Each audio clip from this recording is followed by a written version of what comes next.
Hello, and welcome back. I just had dinner and got my hot chocolate here and some water as well. Um, we are going to continue this very long jail sequence that we're in Genshin Impact. Um, Love, I just saw that you put first. How dare you? Uh, hey Einstein, how are you? The music's starting up again. I was just sitting in the area that I'm in the video game and just letting the music play there. So I think sometimes the music kind of disappears. But you should hear it a bit now. Anyway, not much to catch up on, just that we're in jail and we are doing some more investigation. So let's continue and we'll see who drops by the stream.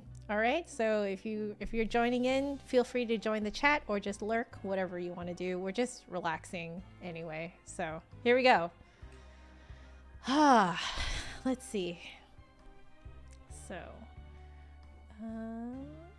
right, okay.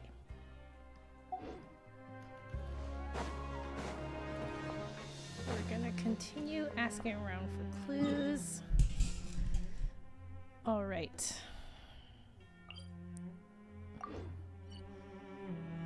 Okay.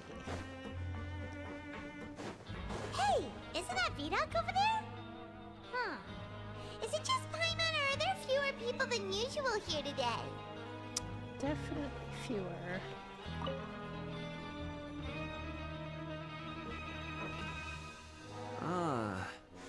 Seeing you at this time must mean you've already saved up a lot of credit coupons.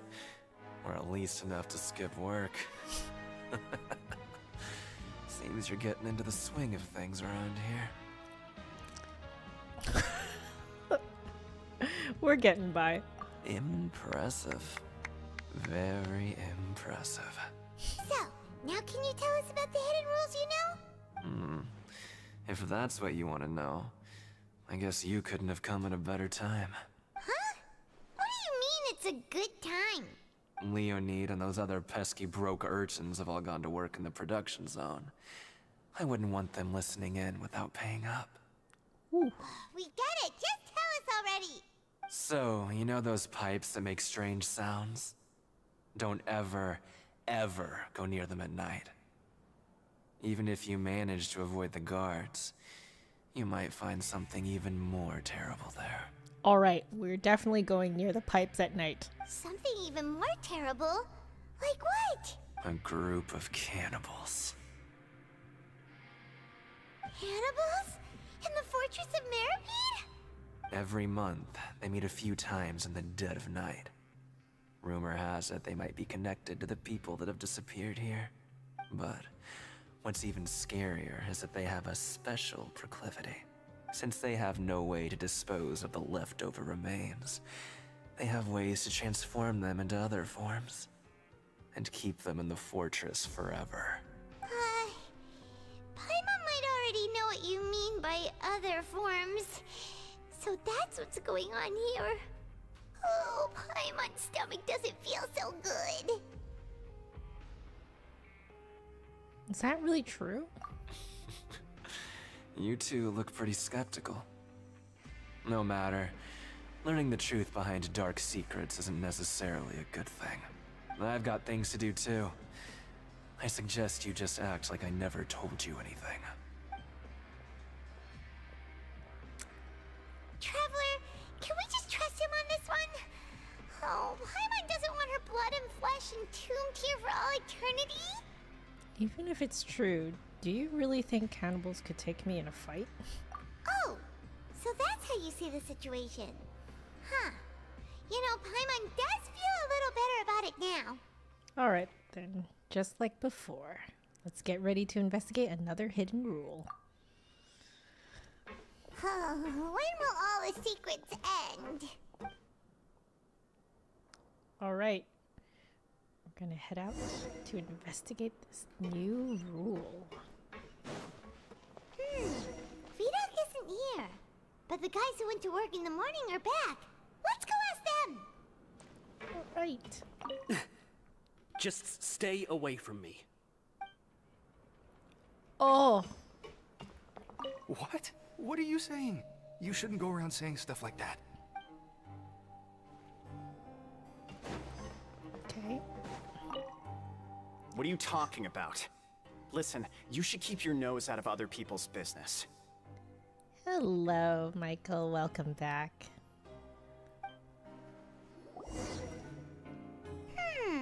Their attitude sure is suspicious. Like they're trying to avoid us. It's pretty obvious that they're hiding something. But if they're being so obvious about acting weirdly, do you think they might just be trying to lure us in? Oh, this is all getting way too creepy for Paimon. Let's approach it from a different angle. So you mean we still need to investigate some more? Okay, if you say so.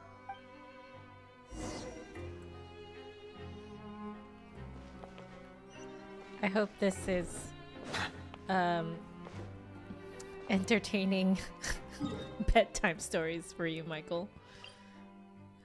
Okay.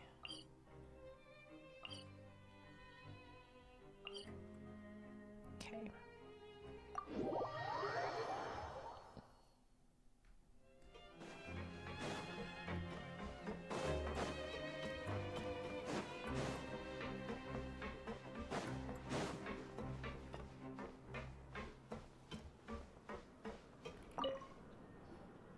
Hello, Fielding. What do you want? Criminals like you ought to be working right now. Catch my drift. We just want to ask you a simple question. Have you ever discovered anything odd during your nighttime patrols? Why are you asking about something like that? Whatever happens at night isn't your concern. All you need to worry about is getting enough sleep. Well, Oh, happy early birthday, Michael. right. Right. We've heard it happens a few times every month. Paimon has sensitive ears, so it makes it hard to sleep. Really? I see. But it's not like I'm on duty every night. And now that you mention it, I recall my colleagues talking about something like that before. They say that strange things tend to happen at night on pipe cleaning days. Lots of us don't willingly take those shifts. Allison, hello, welcome back. It's been a while. How are you? So, what happens at night on pipe cleaning days? And they just conduct regular cleaning of the fortress's drainage facilities. There are 3 pipe cleaning days per month. And it just so happens that today is one of the scheduled days. You can try to confirm the sounds tonight if you want, and if they're real, then I can report the issue to my superiors for you. Oh, okay. Then we'll keep both ears out tonight. I'm doing well, thank you. Doing well. A lot more relaxed than we have been in the last few weeks. Some emergency home repairs. Yeah, it has been a long time. How are you? If that's all, then I'll be leaving now. I advise you not to try anything funny, though. Even if I'm not on duty tonight, someone will still be watching you. Don't worry, we don't want any time added to our sentences. Oh, he left. So what do you think about the pipe cleaning days he mentioned? But those might be the days when the cannibals are active, but it might also be nothing, just the pipes being cleaned. Right, both are a possibility. But Fielding did say that tonight is a cleaning night. No reason not to find out the truth for ourselves. Paimon knew you would say that. Alright, sounds like we'll be up all night tonight then. Paimon just hopes the guards don't catch us. Boy, we're staying up at night. Okay. Oh, looks like we're already here.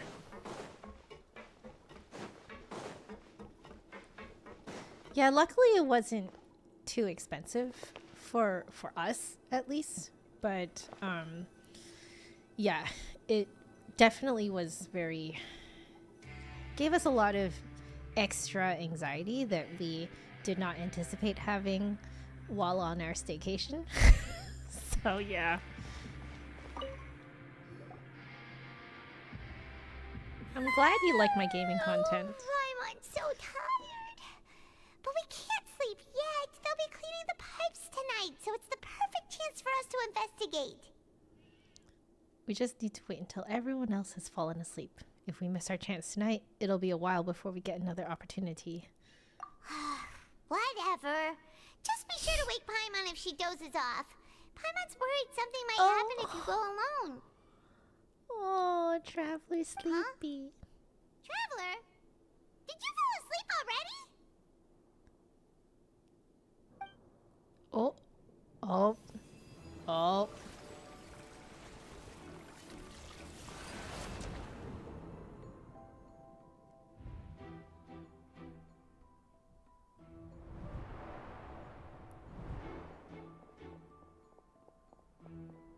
Time to see more things from Child's perspective.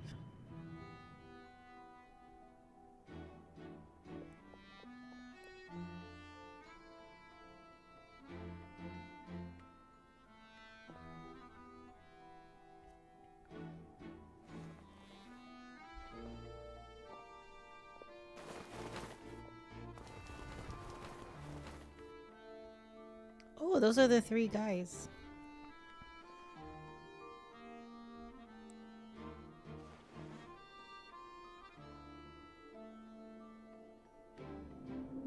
Something is calling me. I have to go.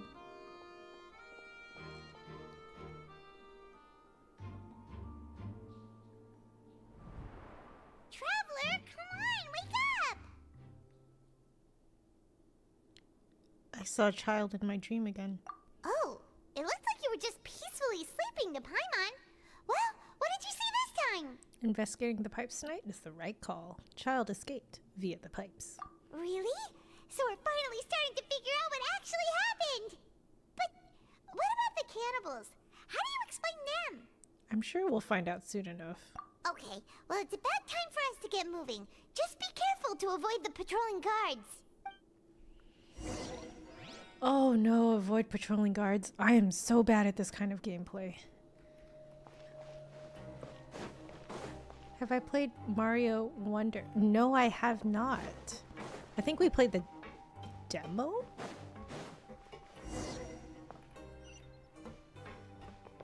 Alright, it is on this floor. Careful!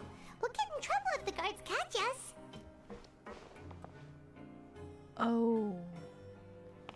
Oh, I don't like this.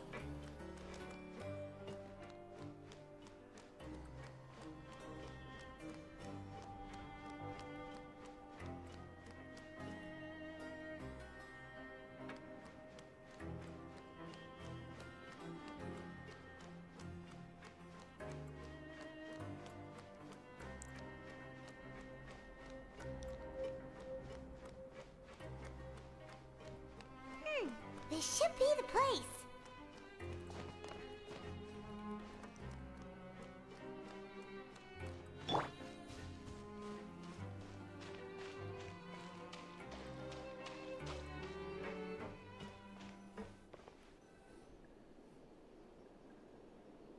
What? I know you. You were the ones we saw. Huh. You've got guts showing up here. You know who we are, right? Nope. You'd better leave now. Ain't nobody coming here to save you. Enough with the theatrics. What'd you say? All those rumors about cannibals and hidden rules were started by you, weren't they? Yeah, so what if they were? If you push us, we can make those rumors a reality at any time. Hey, what's the point of all those rumors anyway? What exactly are you trying to do? I don't have to tell you anything. If you turn around, go back to the dormitories, and act like you never saw anything, then I'll pretend that you never showed up here. Yeah, that one bit where you're trying to steal the lyre, right? In the Mondstadt. Yeah, I did that so poorly. Yeah, scram. Nothing worth seeing here. There's something calling me. I have to go. Huh? What did you say? Isn't that exactly what Boss said when he left? Oh, boss? So Child's their boss? Hey, do you know our boss? Yeah, Child Tartaglia. Whoa. We had no idea our boss was such a big deal. He always kept his identity a secret. Oh, oops. So, did he have you come here to find us? Oh, so you're Child's crew here? Seems like he had no problem fitting in. We came here to learn what happened to him. We're the only ones who heard him say those words when he left that night. So unless he somehow told you those exact same words after that... All right. I guess that's proof enough for me. I believe you. Wow, those dreams of yours sure come in handy. We gave him the business for a while and would always give him a hard time when he first came to the Fortress of Meripede. But here in the fortress, the strong will always earn respect. He was working the longest hours and racking up wins in the Pancration Ring. You could always see how amazing he was, even when he was teaching us a lesson. So eventually, we all decided to follow him.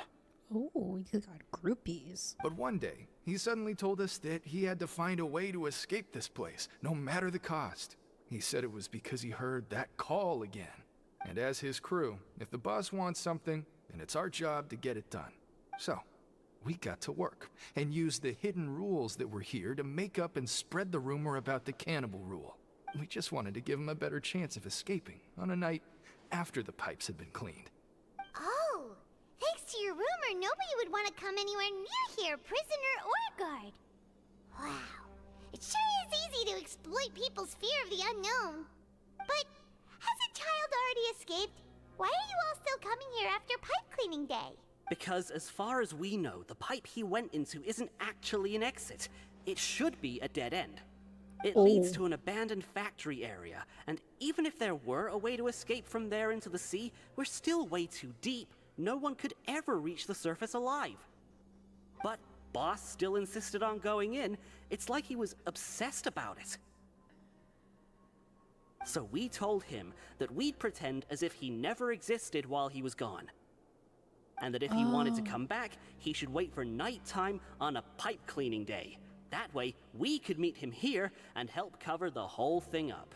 Oh, interesting. So you come and wait here through the night a few times a month just because of that promise? Yeah, but it's been so long now. We already know in our hearts that he must have managed to escape somehow. Yeah, this story is very juicy. Like, very, very, very, like, lots of twists and turns and stuff. I love it. Is it also possible that something unfortunate happened to him? Nothing could ever defeat Boss or slow him down. It's one thing we know for sure. Okay. Paimon was just brainstorming possibilities. Can you take us there? All right. Keep quiet and follow us.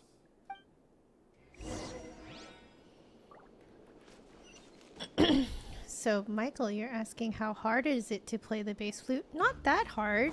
At least I don't think so. Just takes a little bit of getting used to.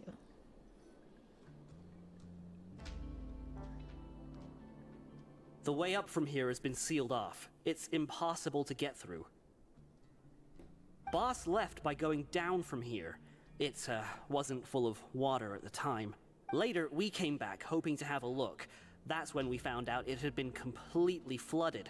It's impossible to navigate unless you're an extremely skilled diver. Do you think Child got trapped by the water? Not likely. We all know that Boss was an incredible swimmer. I know a good diver. Really?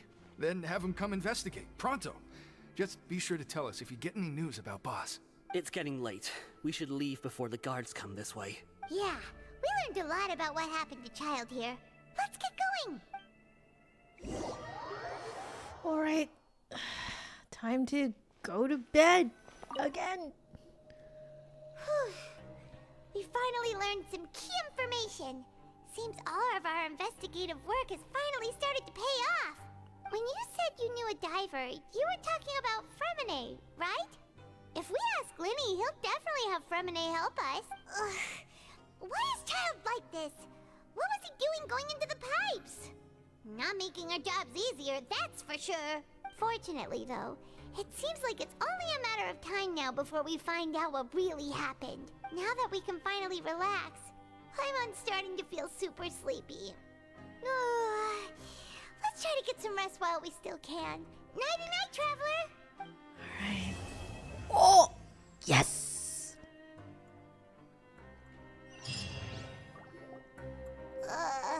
It's morning already? Oh, Paimon still needs more sleep. Let's use some coupons to skip our shift this morning.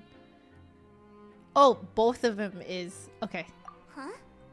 Wait, look over there! It's one of Linny's cards! You're right. It's been a while since we've contacted him. Let Paimon see what's written on it.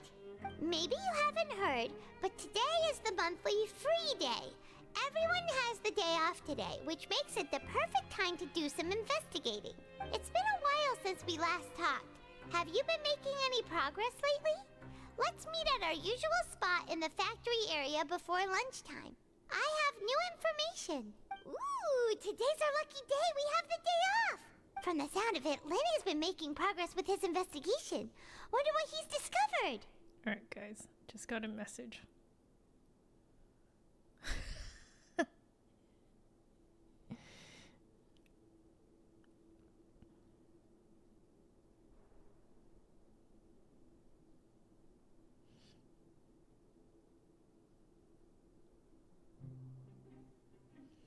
Just casually texting my husband from another part of the house. We still have some time before we meet up. Let's talk with the people here for a bit more before we go.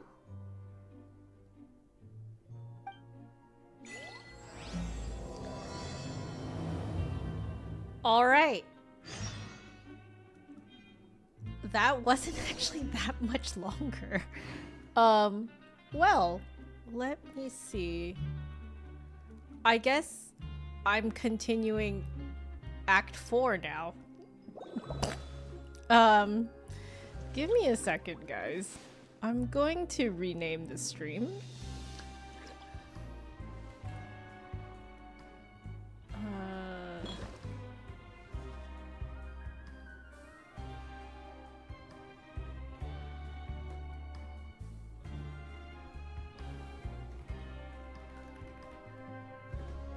Okay.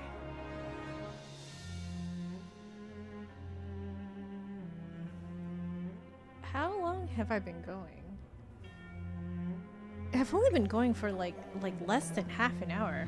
Oh, I totally could have finished that in the last stream, but oh well. It's fine.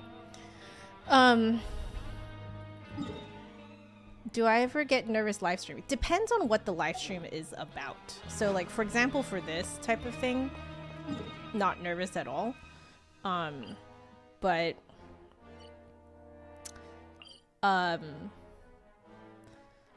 sometimes for certain streams where it's the first time I'm doing it in a certain format, I can get pretty nervous. But I think that's quite normal. Okay. Well, I guess I've started Act 4.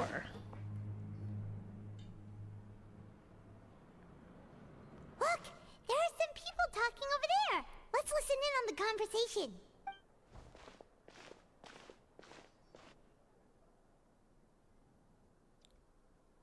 If you ask me, those pompous parasites on the surface act like they're all a bunch of aristocrats. Do any of them give half a hoot about a bunch of dogs like us? Hey, speak for yourself, mate. I'm no dog. Oh, you think you're special or something? If you're here, then you're just a convict like the rest of us. I've heard that even if you're released after serving your sentence, going back to life on the surface ain't any better. Once a criminal, always a criminal. We're marked for life. I don't buy that. Hey, how cool would it be if the whole world was destroyed by a giant flood and everyone had to start over from nothing? Noah's Ark much. What kind of filthy bilgewater are you spewing? I have family up there. You best shut your sewer hole with talk like that. Listen, things ain't so great on the surface, but who says that you have to leave? I've heard that you can still stay here and work even after you've served your sentence. Not bad if you ask me. Not the biblical illusion. Who wants to live in the ruddy overworld anyway? And what makes you think they want to hire someone like you? That's one of the great mysteries of the universe, how someone as useless as you is so confident. Wow, that is so mean. Whoa. Sounds like they're really unhappy about the overworld. Speaking of which, Paimon never heard anyone use the words overworld or underworld when we were living up there. Is it only something the inmates down here say? It's normal for convicts to be unhappy. That's true. Oh, please tell your grandma I say hi, Michael. And thank you. All right.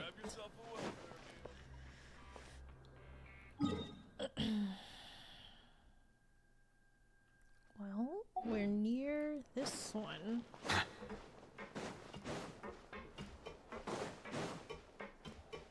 Hey, Lippity, welcome back. I'm still in jail, but I'm in Act 4 now. Over there. Let's go listen in. So I said, that's not a faucet. Hey, who are you two? Why'd you come over all of a sudden? Oh, sorry for eavesdropping. Sounds like you were talking about something private. What's the matter? They're just looking to join in on our fun, that's all. Hey, don't pretend like it's okay for them to just interrupt us like that. Yeah, fine. You're lucky we don't mind extroverts that much. Oh no, are we actually extroverts? Okay, thanks, you guys are really nice. You hear that, Quisto? What nice! There we go. Sorry about that. Thank you. I appreciate the reminder that the screen is not on Genshin. In fact, give me a sec. I'm just going to put it back on this screen and just check something really quick.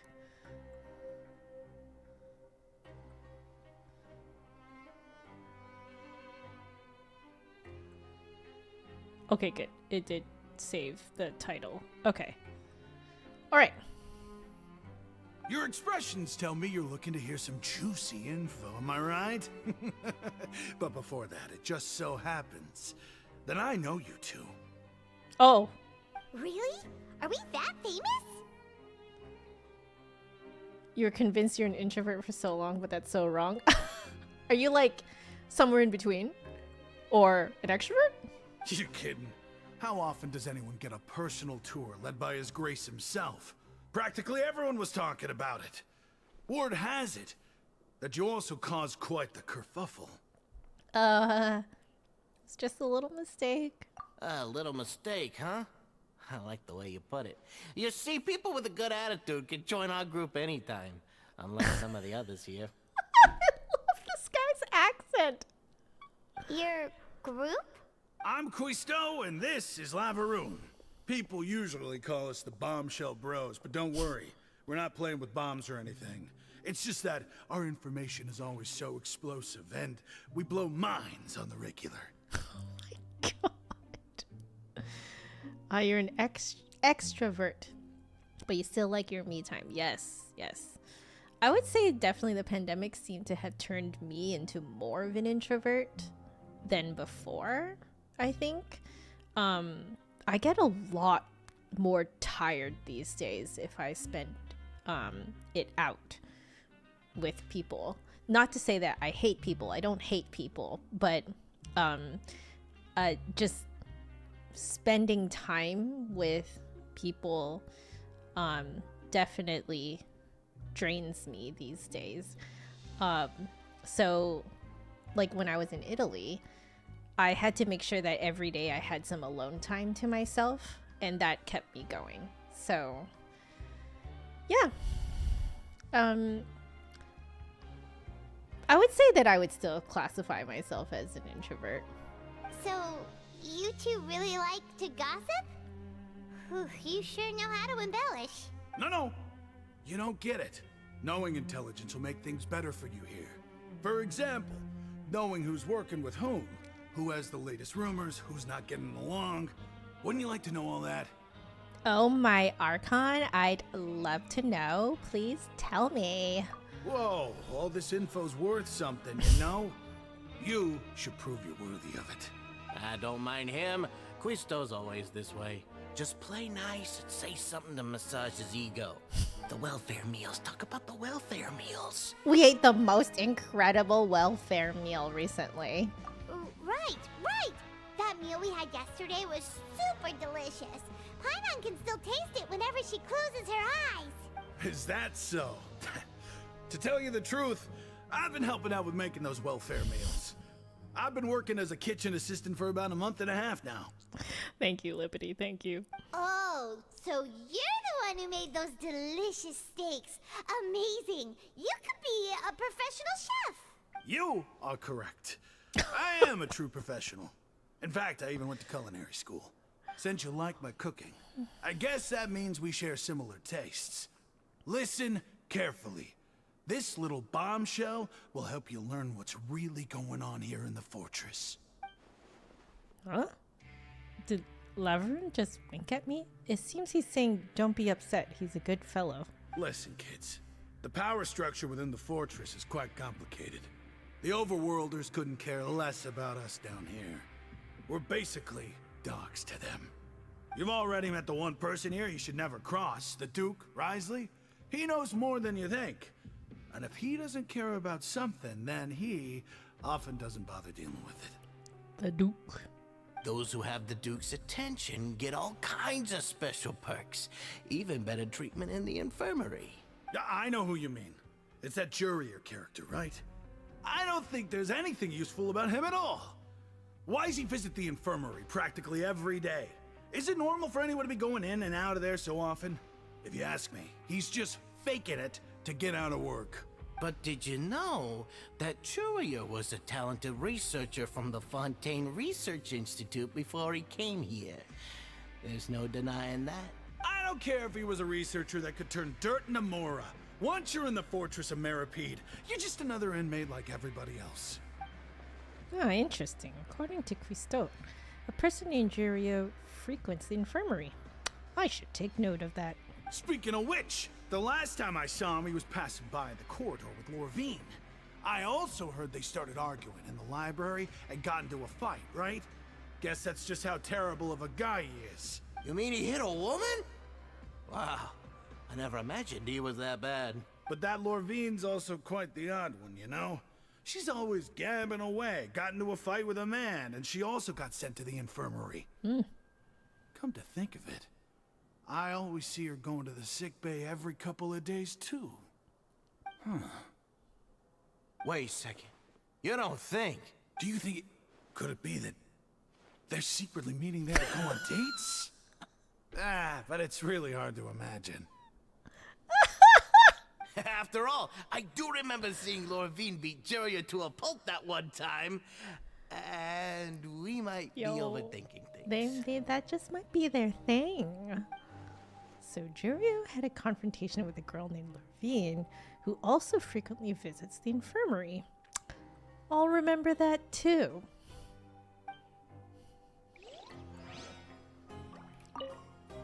Is it really all right for us to talk about people behind their backs like this? That's just how it goes. Good gossip is still gossip.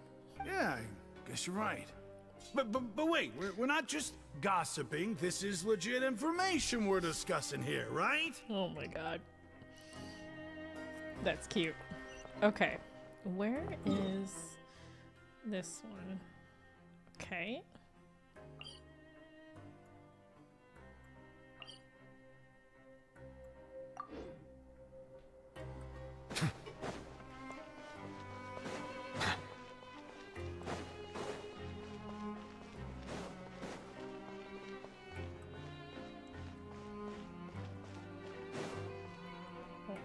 Hey, you over there? Who, me? Yeah, you. Say, do you like playing card games? Oh no. You know, like Genius Invocation TCG? Even people down here play that game? You TCG players are like mint in the wild, literally sprouting up everywhere. Hey, come on now. What's wrong with finding fellow Invocation aficionados? Anyway, care to join me for a game? No, thanks. We're busy with other things at the moment. All right. No pressure. I wonder if we can play him. For people to play Genius Invocation in a place like this. Don't people usually come here to fight? Whether you're throwing down cards or throwing punches, it's all a competition, isn't it? It's all the same in my eyes. There are lots of card players here in the fortress. When I saw you, I immediately thought, hey, even outsiders from other nations play cards. So I came over to say hi. Would you mind chatting with us for a moment? Sure. Great! Since you've been here longer than us, you need to flex your seniority a little bit, right? Maybe you could start by telling us newcomers some stories about this place. I thought you would have already heard everything by now. All right, then. Did you have anything specific in mind? Or do you want me to just pick a topic? Why don't you pick? We'll let you know if we've heard it already. All right. Have you heard any strange rumors since you've arrived? Yes, we have. Ben, did you know that there are some people who are always gossiping over in the corner? You mean Quisto and Leverin? Yeah, so you've already met those two. They're quite a pair. They always keep an eye out for the latest happenings and gossip about everything. I've never seen anyone with more time on their hands. I heard that they used to be a chef and a bartender before they were sent down here. Oh. You know how bartenders are, always chatting with customers. And chefs love to pass the time just hanging out when they're not cooking. Good to know. Do you have anything else to tell us? Let me think. Sounds like you want to hear something a little more tantalizing. Oh, did you know that the Duke was also a convict in the fortress of Meripede before? That one I personally did know. Huh? Wait, are you serious? That's right. The Duke was an inmate just like you and me. Seems he was exiled here for committing some crime. Who knows how he ended up rising up to become the warden, though? Ooh. To go from an ordinary inmate to becoming the manager of the whole place? I'm not gonna lie, I kinda respect that. And by the way, do you happen to know anything about a forbidden zone? A forbidden zone? Sounds like something that someone just made up. I've never heard of that. Where did you hear about it? It's just a rumor we've been hearing, but no worries if you've never heard of it. Do you have anything else you can tell us? Anything else? Not that I can think of, but I'll be sure to tell you anything interesting I hear next time. You'll have to play a game of Genius Invocation with me first, though. I wonder if we can we've play talked to against just about him. everyone, and it's about time for us to go meet Linny. According to the card he left us, we should go meet him in the production zone. I really want to play a game of TCG against him.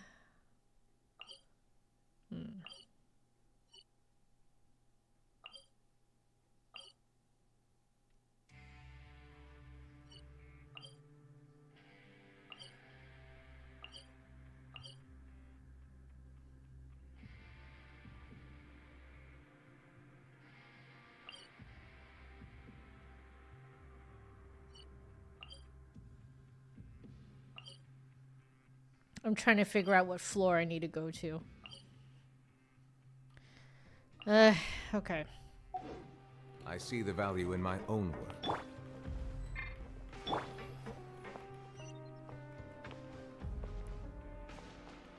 So, on a lower level than us right now.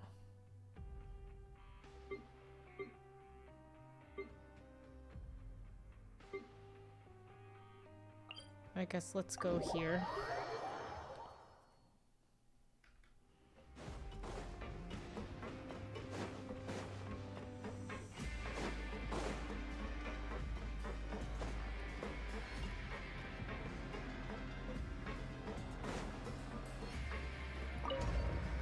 Oh, my goodness. Hello again, Arnev. I'm on Act 4 now. You've been grinding. You got 40 wishes now? Nice, very nice. Very, very nice. Do you get quite dizzy in elevators? Oh, I'm sorry to hear that. Huh?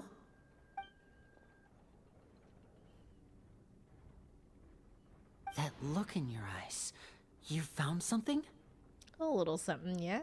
Hey, this is no time to be modest. Just tell him we found a boatload of information. Oh, as expected of the legendary duo, you have my full and undivided attention. Huh. I'd have never guessed that myself. The rumors swirling about this place are unreliable after all, and Master Child probably went missing because he found a way out. Oh. Did the summer event make you dizzy with the roller coasters and stuff? I mean, for me, I just could not get that music out of my head for weeks on end. He is a harbinger after all. I suppose he's much more resourceful than I initially gave him credit for. Unfortunately, this isn't enough for our final report to Father. We need to find out Master Child's exact whereabouts. Father told me that even though Master Child said he was just coming to Fontaine for a vacation, he actually had some personal reasons. His agenda might be linked to his disappearance. The most important thing right now is to catch up to him. His escape route is already flooded, so we'll have to task someone with professional diving skills to chase after him. Well, when you put it that way, it's obvious that only Fremine would be up to the task. Bingo! Is he around? He's working today. Coming here as a group would have attracted too much attention. I'll talk to him about it later. Please do. We're counting on you. It's the least I can do. We're all in this together, so it's only fair for us to fulfill our end of the bargain. Honestly, I'm far more impressed by you guys managing to collect all this information right under Risley's watchful eyes. Collecting information has always been our strong point. Now, let me think. To find out more information, Fremine will have to retrace Master Child's original route. And if he's to do that, he'll have to set out on the next pipe cleaning day at the earliest. That's 6 days from now. And after that, he'll probably take another 2 or 3 days to return. You can even estimate how long it'll take for him to get back? We've been working together for a long time.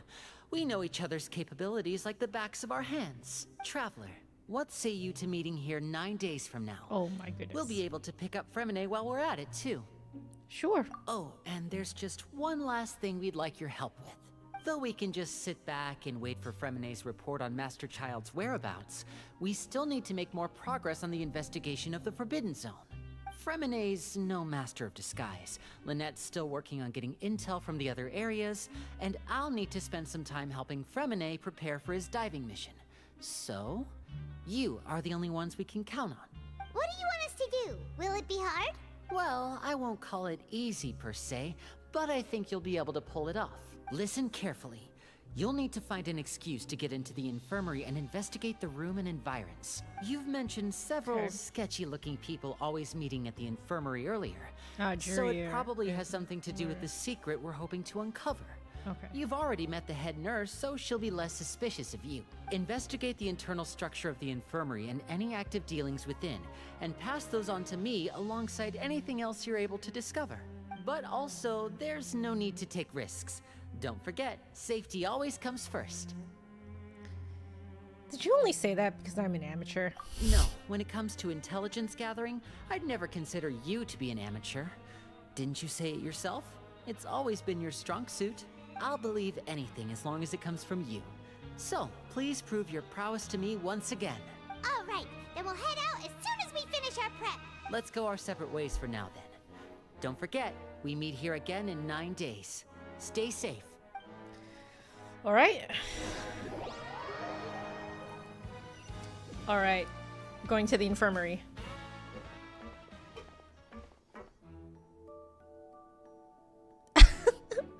Hey, stay here for now. Paimon will take a peek. There seem to be several people inside. I haven't started the Linny quest. No. There's a few things here and there that have been spoiled for me, but yeah.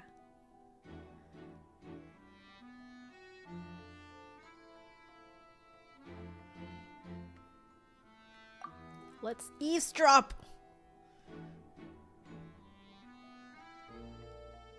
All right, we're only catching bits and pieces. It's not impossible.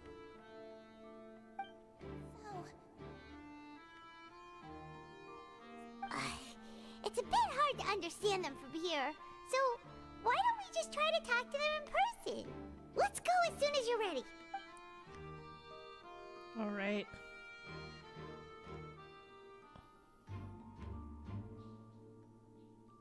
Oh. Zach Aguilar got to do this too. All right. Someone, please help! He's sick! So we're making ourselves hurl with a failed potion that we tried to make some time ago. Whoa, are you okay? Oh my! What's wrong, little one? There's no need to panic. Take a deep breath before you begin. The traveler started complaining of a stomachache, and then nausea, and then collapsed onto the ground. Paimon doesn't know what to do. Freezing limbs, twitching fingers, and pale complexion. Could it be poison? Let me take a look. Please lie down over here. Ugh, my stomach really hurts. Oh, look at that baby face. Here, hold on to my shoulder and walk slowly.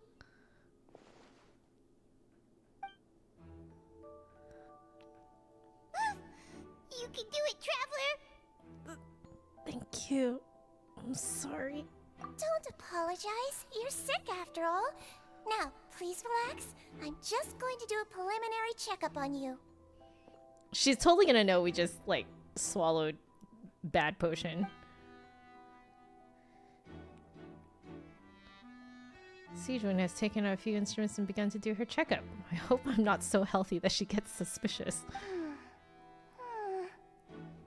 I see now. My checkup has confirmed that he's not in any mortal danger. That's our worst fear out of the way. Eh? Oh, that's good. But I'll continue my diagnosis of the patient now. Please, relax and take a deep breath. I know, I really want Sejun. I so want her. Ooh. I think I have had a crepe cake before. Amazing, isn't it? Sejun's using her hands to palpate different areas on my abdomen. Seems like she's using elemental energy too. Her expression is growing more and more relaxed. Don't sense serious damage to your organs either. Does it hurt when I press here? It's not too bad. And here? Ooh, that hurt a little. Huh? But based on my initial checkup, there shouldn't be a problem here. How strange. Oh no, was my acting a bit over the top? What about here? Does this hurt? No, not really. Can barely feel it. Oh, I understand. So that's what it is. I think you just ate something that disagreed with you. That's all. Nothing too serious. Outside of a pretty bad stomachache when it decides to act up. A+. A+, Sejun. So that's what it is. Thank goodness it's not anything more serious. And there have been other inmates complaining about the food recently.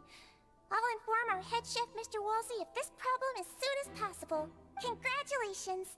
The health risk is incredibly low, so you should recover within a couple days. Hi, Jody. Take a rest here while I go get some medicine for you. Welcome back. Welcome back. Miss Levine, I'll have to trouble you to help me look after this new patient while I'm gone. Very well.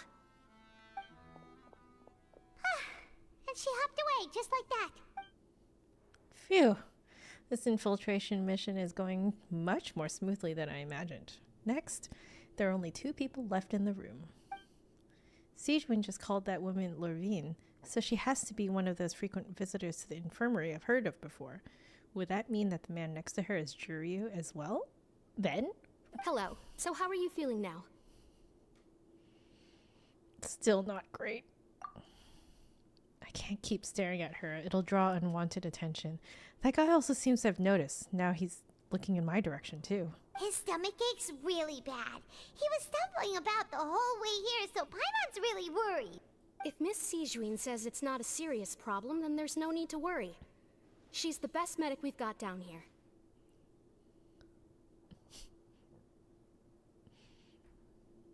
I'm looking at what elements you guys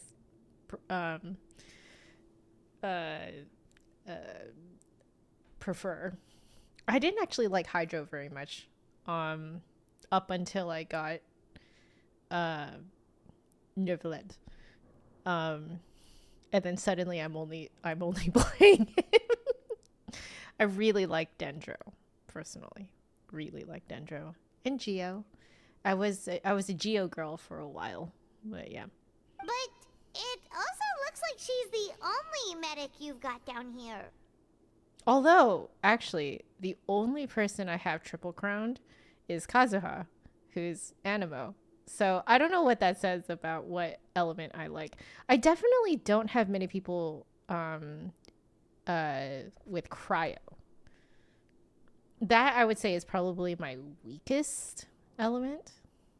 Well, that's true. What do you mean, that's true? That's really misrepresenting the situation.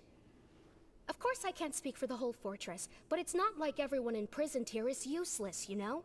Though they may have committed crimes and gotten locked up here as a result, they still know a thing or two about medicine, and they help Miss Sijuin take care of the sick and injured.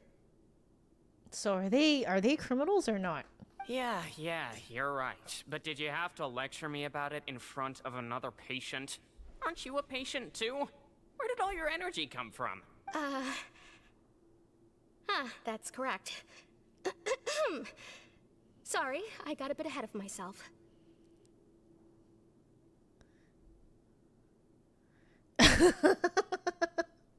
Allison, when you first started, you absolutely hated Geo. I loved it. I don't know why. It just seemed to work with my playstyle. I do have like a mostly Geo team. It's like mostly Geo plus Benny, and that's a really good team. Like very, very good team. Are you two also sick? We've been sick a while. I come back every once in a while for checkups, and to pick up the medicines Miss Sijuin prescribes for us. That's just the nature of chronic illnesses. As for her, you could say she fancies herself as Miss Sijuin's capable helper because she learned a bit of medical knowledge ages ago. Please watch your mouth, Mr. Jurier. Don't forget that you are the primary reason I have frequent heart palpitations. Hey, don't start arguing now. Please, keep it civil at least. Well, these two seem to have a pretty terrible relationship and only ran into each other because they came here to pick up their meds at the same time.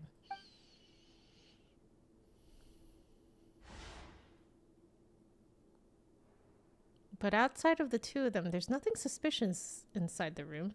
All the files on the table appear to be patient records, and while there's a box, I can't check it out right now. There also aren't that many furnishings on the wall. Eh? Wait, there seems to be a movable hatch on the ground over there. Hey! There's no need to fight! Everyone will be released someday, so there's no need to argue over silly things like this! But... Release. It's way too early for us to even think about that. And who the heck knows if we'd even be able to continue our previous lives? Oh, so they are convicts. Okay. The presence of a movable hatch isn't strange by itself, but perhaps it's my adventurer's intuition speaking. But isn't it a bit strange that there's a movable hatch here, of all places? Best couple! Yeah, I totally think they're a couple, too. They definitely are giving, like banter vibes, you know? Is it hiding something? Please allow me to end this boring and useless conversation. Oh, and Mr. Jurier, I don't want to see your face here again anytime soon. Yeah. And same to you, Miss Lorvine. Anyway, that was more than enough rest for me, so I'm going to get out of this excessively noisy place. See you later, everyone. Oh, it's like double tsundere. He just slowly walked off like that? That's just what he's like. I'm sorry you had to see all of that. I'm Lorvine, and that's Well, his name is Jurier, but I hope you'll never have cause to remember his name. You really can't stand him, huh? I mean, can you blame me? Who would like someone who is as arrogant and obsessed with weird research topics as he is? But there's no need to keep dwelling on him. I'll accompany you two for a while. Miss Seashween should be back soon, and I'm sure you'll feel better as soon as you've had some of her medicine. Thank you for looking after me. No, it's nothing. I'm back! Did you rest like you promised? All right. Thank you so much for joining, Allison. Have a lovely, lovely night. Happy holidays. Thank you for getting our medicine, Miss Seashween. Did you all cooperate with your bed rest? I trust that nobody got up to walk around. Good. Here, this should be 2 days worth of medicine for you. Take 1 pill now, and then continue your bed rest. Taking the stomach pill. Miss Levine, I left in a bit of a hurry just now. Do you still remember if we discussed the color of the pill that you should be taking today? I remember. You said it should be yellow. Did they talk about that before we walked in? Why don't I remember? Yellow, huh? I understand. These are yours. Please, make sure to go to bed early after taking them tonight. You'll benefit from a good night's sleep. All right, then I'll also be on my way now. I hope you feel better soon, too. Are they talking in code? Thanks. See ya!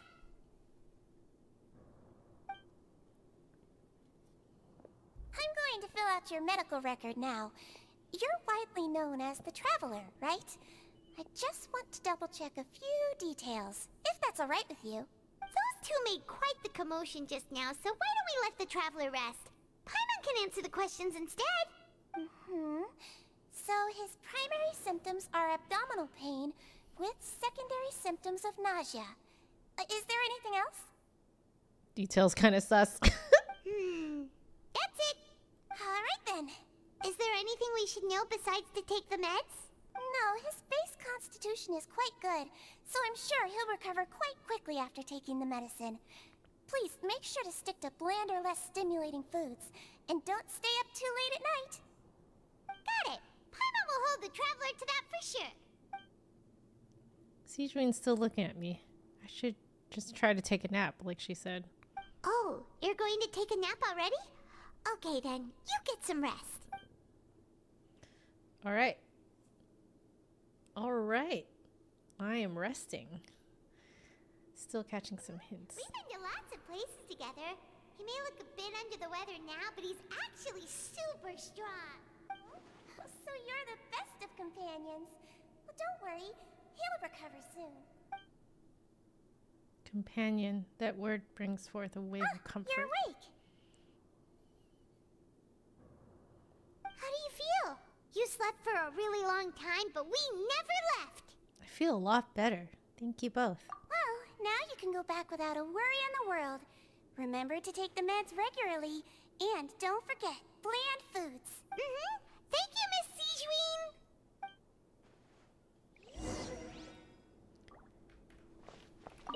Seems like a lot of people have been coming down with an upset stomach lately. I'll need to address that. All right. Good night, Michael. Thank you so much for joining. Oh, you mean Sejuine's antenna physics?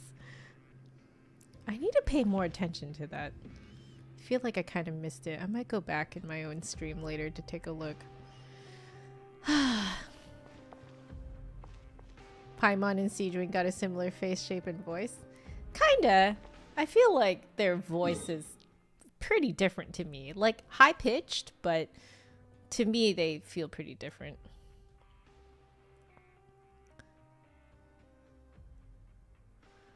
Okay.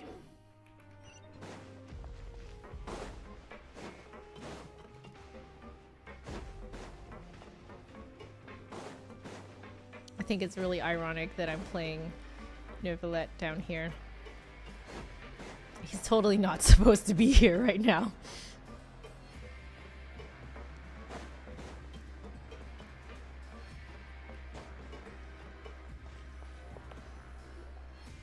You really are something. To be able to fall asleep like that and even sleep talk the entire time, you scared Paimon half to death! Did I say anything I shouldn't have? No, but you kept mumbling things along the lines of, Pyron, don't take my grilled fish, and put down the Adeptus Temptation now! Paimon talked with Sijwin the entire time you were asleep. She seems like she's just a sincere nurse, and Paimon didn't notice anything unusual in the room. Are you sure we're not going off track with the infirmary? Hi, love. I'm in Act 4 now. I'm trying to. I've got my water and stuff. The hot chocolate is making me really full. The hot chocolate's making me really full. Alright. I had more conversation with Sijwin. Isn't she great? She's cute. Yeah, she's great. She doesn't seem that psychopathic to me yet. I just got out of the infirmary scene. Okay, you're making me kind of nervous. Okay, bye-bye. When am I going to get the my door scene?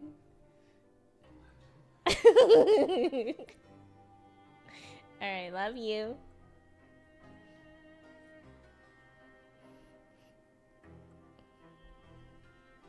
Was this my friendship team? No!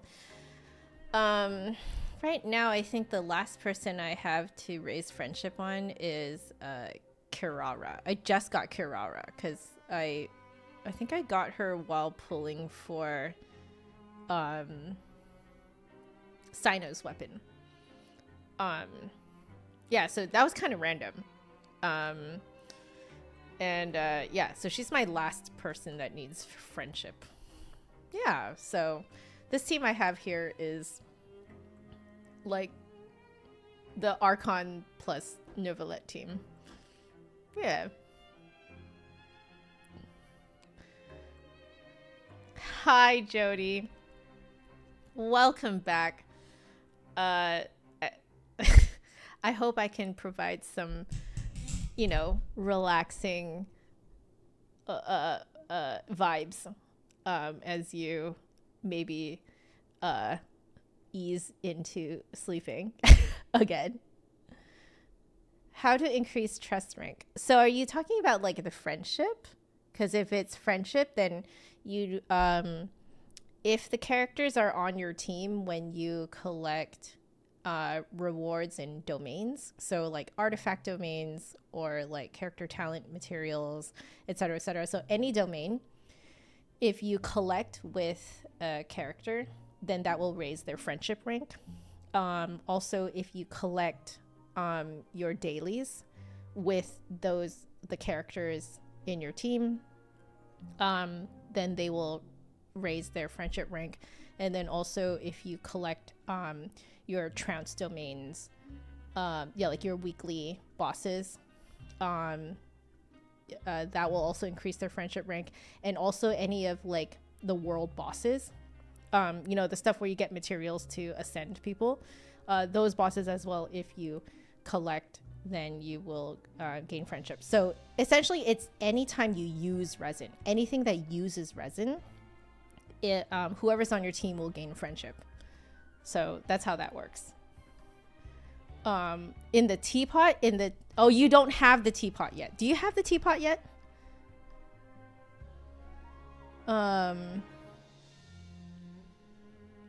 Yeah. So yeah. If you place them in your teapot as well. Yeah, teapot, very convenient. Exactly. I have Kirara in my teapot right now too. Okay, we'll continue. So feel weird things about this place. That movable hatch on the ground, as well as the question Sijwin asked Lorvine. Also, were they really talking about their meds before we walked in? I don't think so. Oh, and was Lorvine and Jurier's argument genuine, or were they just putting on a show? Paimon, hear me out. Whoa! You really are super thorough. All those tiny little suspicious things that Paimon didn't even pick up on. We've got to get the info to Linny. Alright. So we work our days as normal. Managed to find opportunities to write keywords relating to your suspicions on a piece of paper. Okay.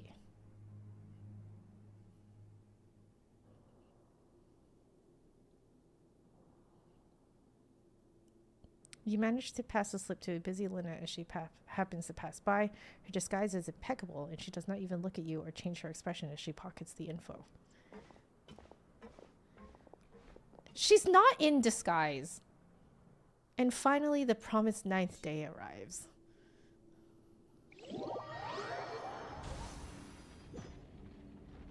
Today's the day. Let's go meet up with Linny. Alright, let's go. Let's go.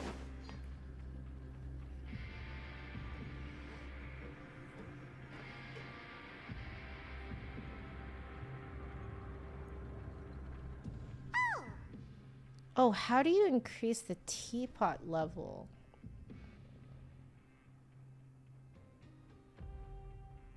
Wow.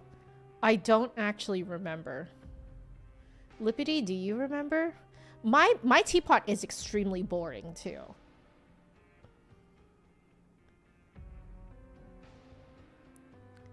Oh, right. Yes. You have to make a bunch of stuff and place them. So you can make a bunch of small things and just place them around. And I think that will raise... Yeah, I did something like that too. I think I made a bunch of those lions. You know those lion statues? I made a bunch of them. Yeah.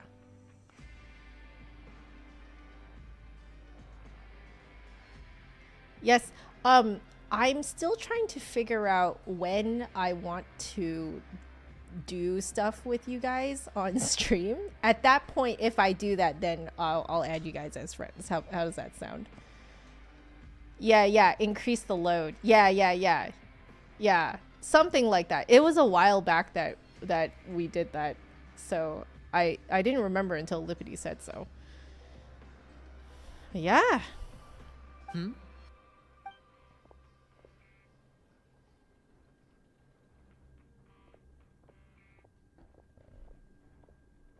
Did you two run into any trouble over the past few days? No, we just worked our shifts according to the schedule. Nothing weird happened. That's good. That means you didn't raise any suspicions when you infiltrated the infirmary. We've taken a look at the slip you've sent. Fremine successfully left the grounds via the pipes 2 days ago. Right. And as of last night, Lynette has also infiltrated the infirmary after faking an illness. Wait, why is she getting involved as well? You already went above and beyond when you scoped out the infirmary. To put it more bluntly, even if we were to view that as something you did in exchange for Fremine's help, you've already done more than enough. Infiltrating a guarded stronghold is a different kind of job from a one-off investigation. We want to avoid using the same faces over and over and reduce the amount of suspicion that will fall on any given person. Lynette also felt like you have already taken the first step for us, so she should be the one to finish the job. So that's what Lynette thinks. Oh, Paimon hopes everything's going well for her. Yeah, I'm not opposed to helping you. Perhaps that's true. You're both very good people, and we've come to appreciate that more than anyone else. Unfortunately, there's still one thing that could get between us, lest you've forgotten. The matter of our respective loyalties. You've mentioned before that you've had some run-ins with the Fatui. I can understand that feeling, so I assume you're just helping us out of the kindness of your hearts? Well, everyone could use some more friends. We'll be counting on you to help us in the future too. Since I see you as friends, then it's even more important for us to protect you from any peril. Fremine and Lynette feel the same way. I get it now. Glad to hear it. Then, let's go check on Lynette before Fremine returns. If everything went well, then she should be wrapping up her investigation right about now. Is now really a good time to go over? According to my observations, Sigewinne always spends around half an hour away from the infirmary right before lunch. Yep. Lynette knows this as well, so this should be a good time to meet up with her. Oh yeah, we heard about that too. Also, I'm her brother, remember? It's only natural for an older brother to care about his younger sister's well-being. Okay, then let's head over right away. right. I feel like the pace of this is definitely picking up a little from the last act. But the last act really made you feel like you were in prison. So I think they did a really good job with that. Lynette should be here right now. Huh. Strange. Lynette? As expected, Sijwin isn't here, but why isn't Lynette here? Could she have found a lead and left to follow it? No, Lynette rarely deviates from the plan. We agreed that if she were to make changes on the fly, she'd find a way to let me know. Unless... Let's see if there are any clues around here. We can look while we wait for her. Who knows? Maybe she'll be back soon. Okay.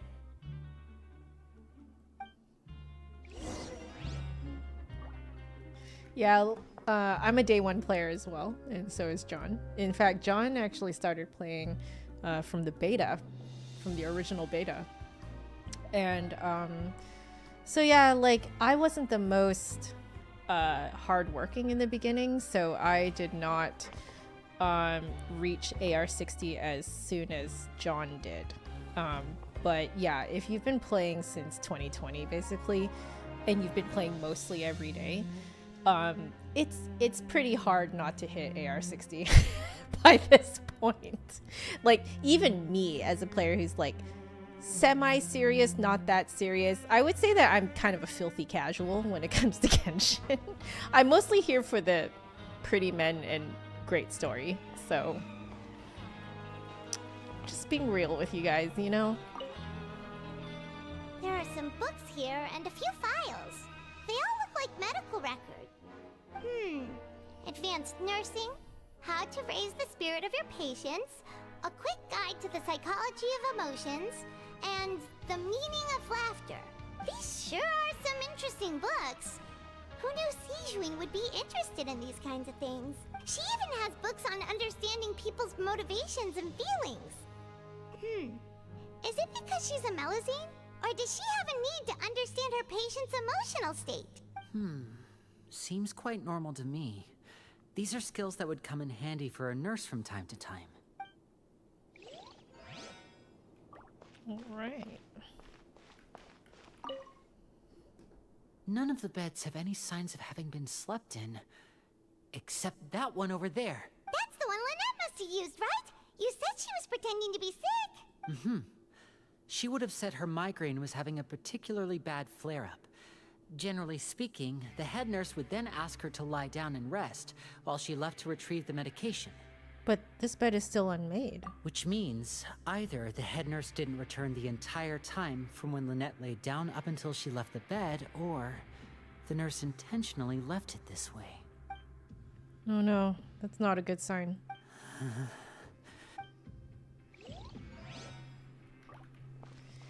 Uh-oh. This is not good. Oh, the hatch. Ah, this is it! We saw it before! Wait, this thing? It doesn't look like it's been disguised that well. Oh, Lippity, your first 5-star was Jean? I know this is gonna sound disgusting, but my first 5-star was Klee. I won my first 50-50. Yeah, my very first 5-star was Klee. I don't remember who was my first standard banner. Yeah, I really don't know. I can probably check later. Yeah.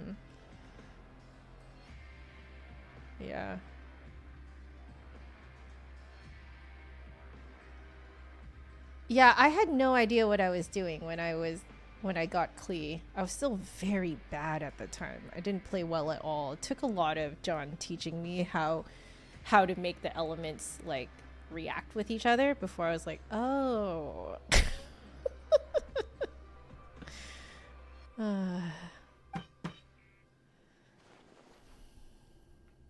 The space behind it is empty. From its size, I don't think it's an entrance that is meant to be taken apart. There's probably a mechanism around here somewhere. Could Lynette have tried to get inside? But if that's the case, she would have contacted me for sure. Let's look around here for some more clues. Don't panic, just take another look. The look on Linny's face, he's definitely beginning to panic. Don't panic. He probably said that subconsciously more for himself than anything else.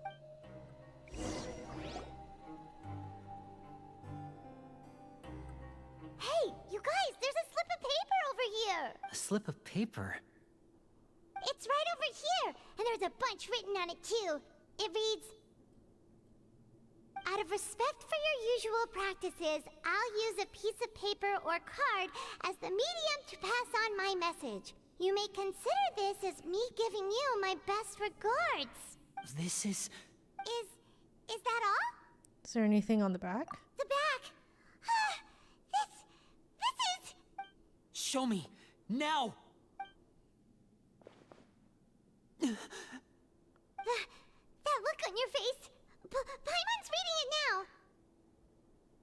Would you care to guess where Miss Lynette of the Fatui could be right now? No. Could she have... Is she already... Writhsley. Did he deliberately leave the infirmary unguarded to use it as bait? Oh, what's Writhsley doing? Wait, you mean he was aware of our goals from the very beginning? But why? We didn't run into any trouble last time, and he also never reached out to us since. Why would he choose to act during our second infiltration attempt instead of the first? Yes, that is a crucial question. Writhsley, he doesn't do anything without a clear goal or reason. So this means he had no concerns about your activities from the very beginning.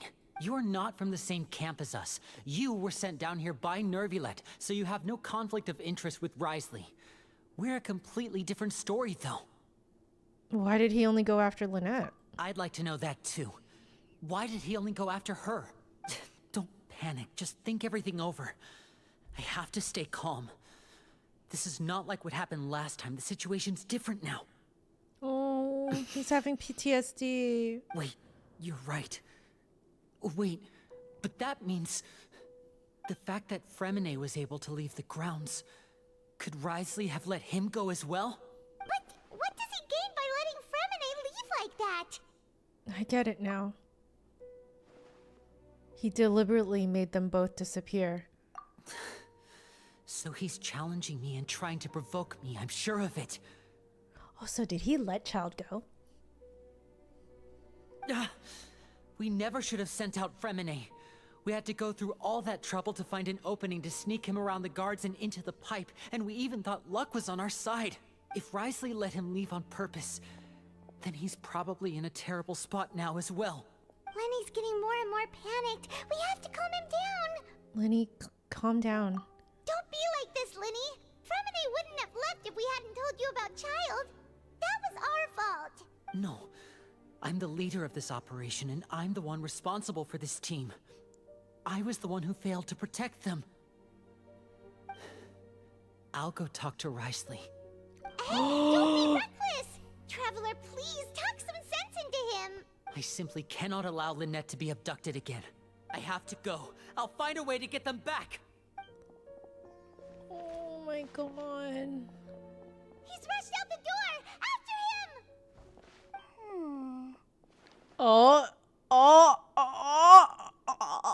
Sejoid. Right. I feel like we still have some room to make changes on these details.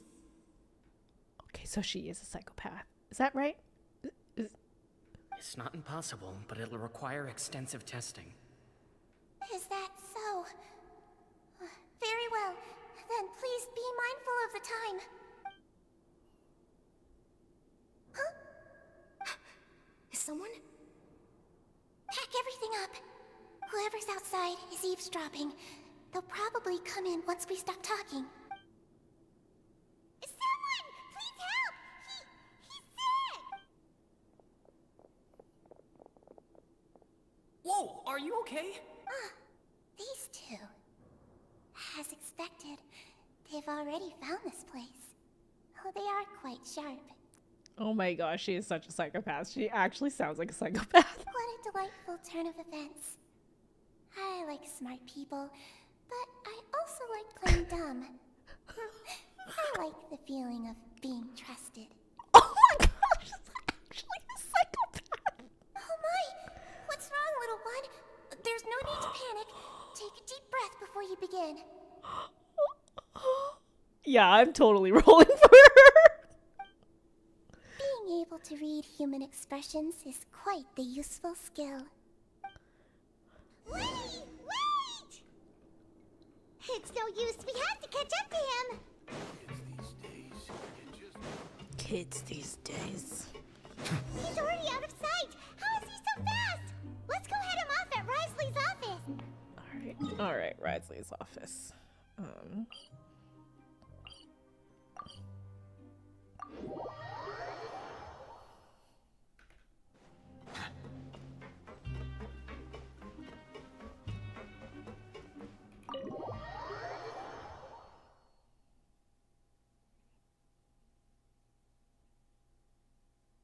Oh, I'm sure we'll have a story quest for Siegeween.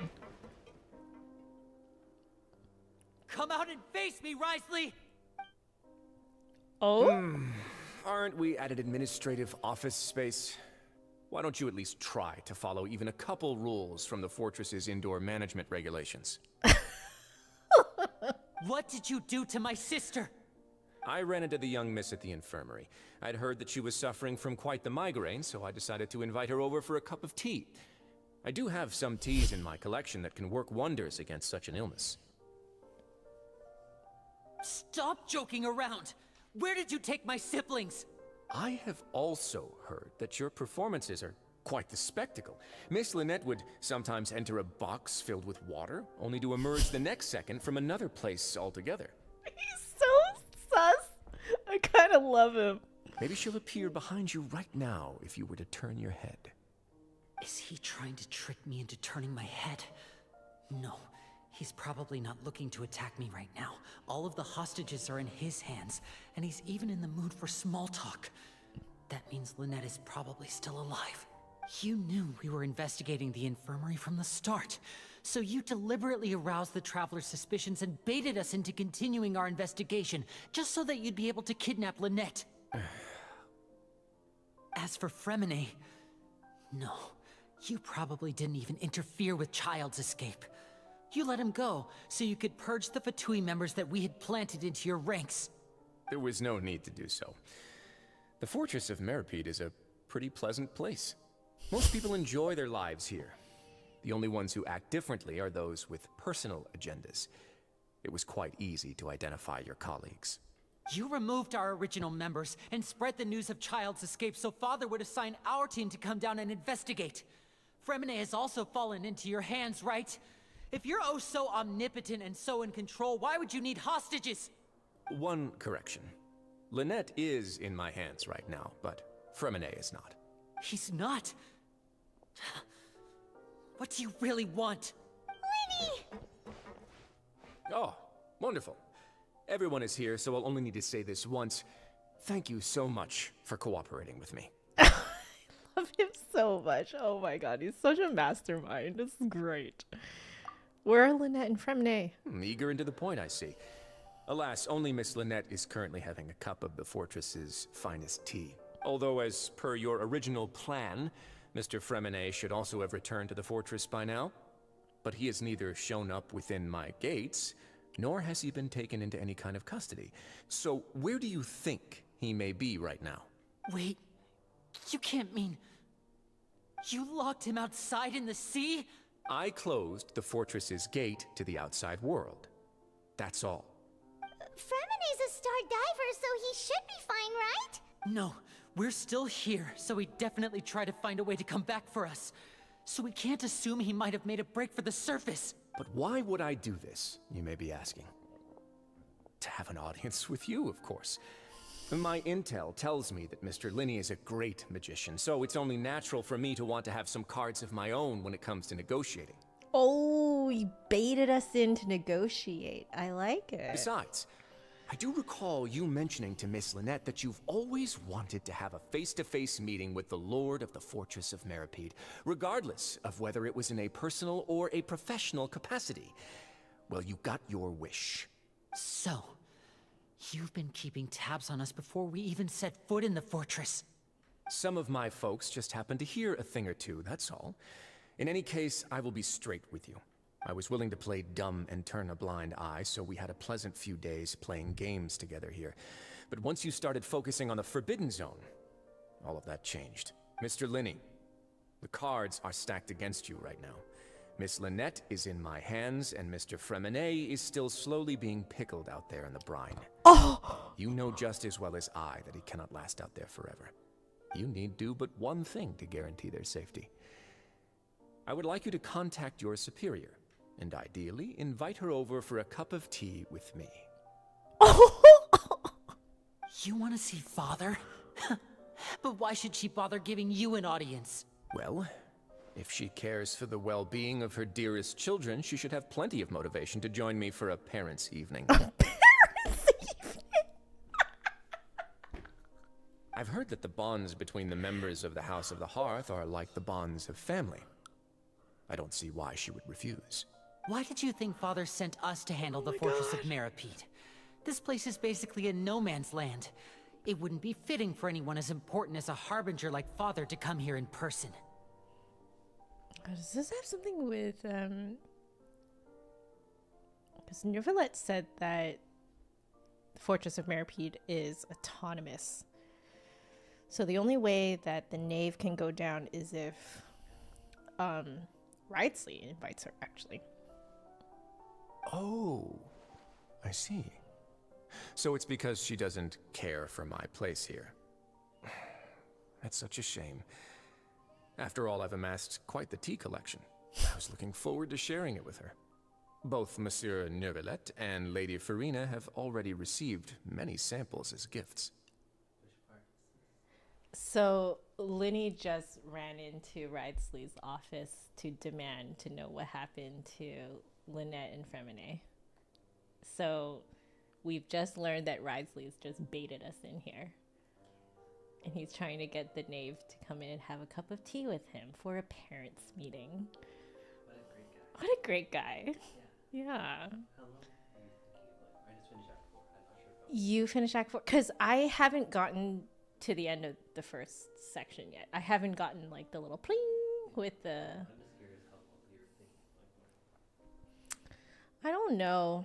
for my planning. But yeah, what is your plan? What do you want to do? I'm trying to figure out what I want to do depending on how long you want to go for.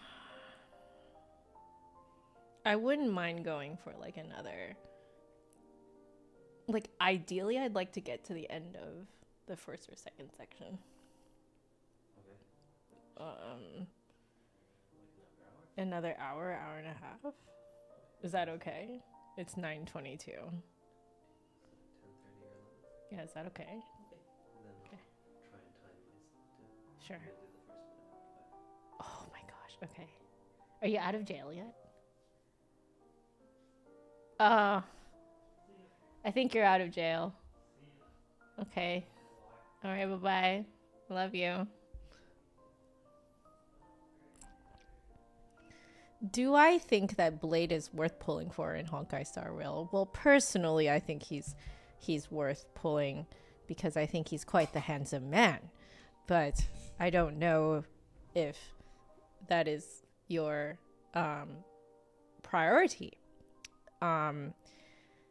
If you haven't pulled for Argenti, if you want a DPS, Argenti is really the one that you want to get.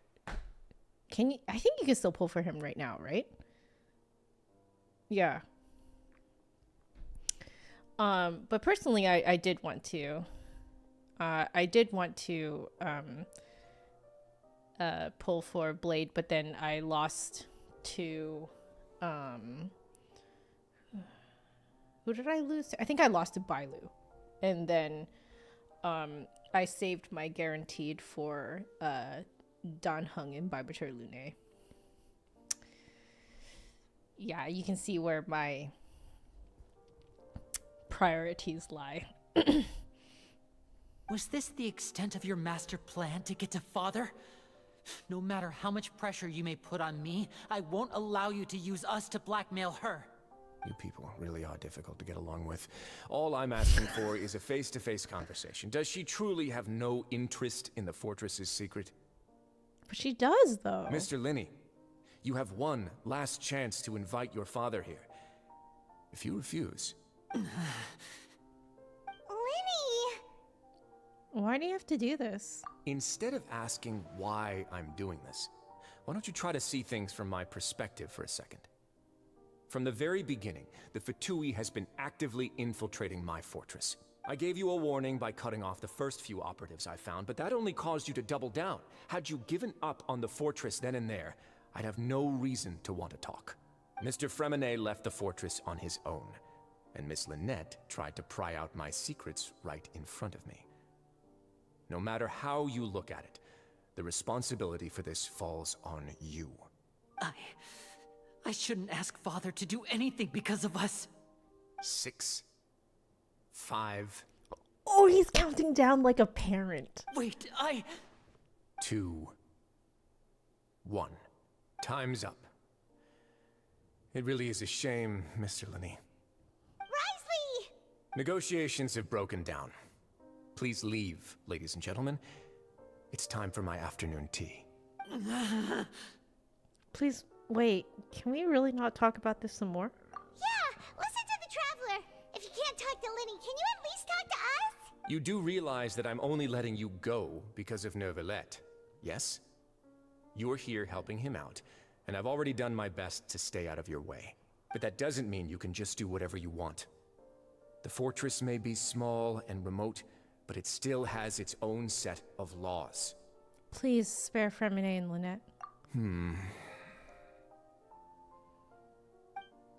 Then how about this? Those who are capable deserve respect. You've spent quite some time investigating my home turf by now, so why don't you tell me a thing or two about what you found, I'll ask you 3 questions. Answer all of them correctly, and I'll agree to your request. Oh. Question 1. Regarding the hidden rules of the production zone, what is the truth behind the one about not being allowed to work for 3 days in a row? I can't believe he's asking about the hidden rules. If I recall correctly, if you keep working without any rest, during lunch hour on the 3rd day, you will find a portion of strange meat in your welfare meal. It's a good thing we've already run a thorough investigation on this. Let's see if I can remember all the clues. I should be able to find an answer if I can piece everything together. Okay, it's this again. I am very bad at this, guys, just so you know, okay? So just bear with me. All right. If you break the hidden rule of the production zone, your welfare meal might contain some strange meat. I've been told that the infirmary is always empty for the half hour just before lunch. But what could Sigewinne be doing during that time? The Fonta promoter has been struggling because he doesn't recognize the real value of coupons. Meanwhile, the Duke believes that only idiots who don't understand the value of coupons will spend them on Fonta. We often see Miss Sigewinne observing the prisoners at work near the production zone. It seems like she can perceive the general state of a person's health just by looking at them. Fonta's internal report suggests that they're starting a new trial of an unnamed and unpackaged product. But the product has to undergo a trial because even Fonta's own employees have a lot of reservations about it. The research notes said that the Melusine race perceives the world very differently from humans. As a result, the Melusines have also developed a sense of aesthetics that appears rather strange and alien to humans. According to Collins, the Pancration tournament only took place because the Fonta company sponsored it. The company must want a return on their investment as well. Oh no.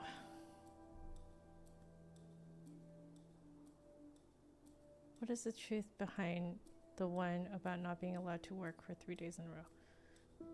What happens if you violate the production's hidden rule? Why does the strange meat appear the way it does? Under what circumstance does the strange meat appear? Who will see it if you keep working continuously? I've been told that the infirmary is always empty for the half hour just before lunch. But What could Sijuin be doing during that? Oh no, is Sijuin running experiments on The Fonta us? promoter has been struggling because he doesn't recognize the real... Who will see if you keep... We often see Miss Sijuin observing... Fonta's internal report suggests... The research notes said that the Melazine race perceives the world very... We often see Miss Sijuin... Okay, is this it? I hope. Why does it... Because of the research notes said that the Melazine race... I'll do that, and then... The research notes said that the Melazine race Under what circumstances? I've been told that the infirmary is always empty for the half hour just... Ah, my gosh. I can't believe I actually got it right on the first try. Ah, so that's what's going on. Paimon understands it now.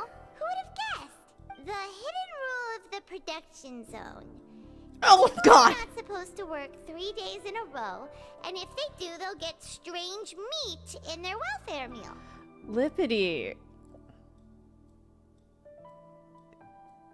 I don't know why I did not... I didn't associate that emoji with what I was going to see just now. At first we thought this strange meat must have something to do with the people who disappeared. But in reality, they were all prepared by Sijuin, the head nurse. She often visits the production zone to observe the workers' health and makes a note of anyone who has worn themselves out after 3 full days of work. Oh, and then she makes them sick so that it forces them to rest? Out of her sense of duty as the head nurse, as well as her genuine concern for the workers' health, Sijuin visits the cafeteria right before lunch. Oh no, and it's the cooks other an way. extra dish for those who can use the stamina boost. Oh, so she is trying to help people. Sijuin has only the best intentions with her surprise gift and doesn't want anyone to find out about what she does. However, unfortunately, Melazines as a race perceive the world differently from humans, and their sense of aesthetics is even more alien to us. The recipients of her lovingly prepared special meals cannot taste the care within and usually just freak out. Are we on the right track? Not bad. You've uncovered Sijuin's secret and even guessed her intentions correctly as well.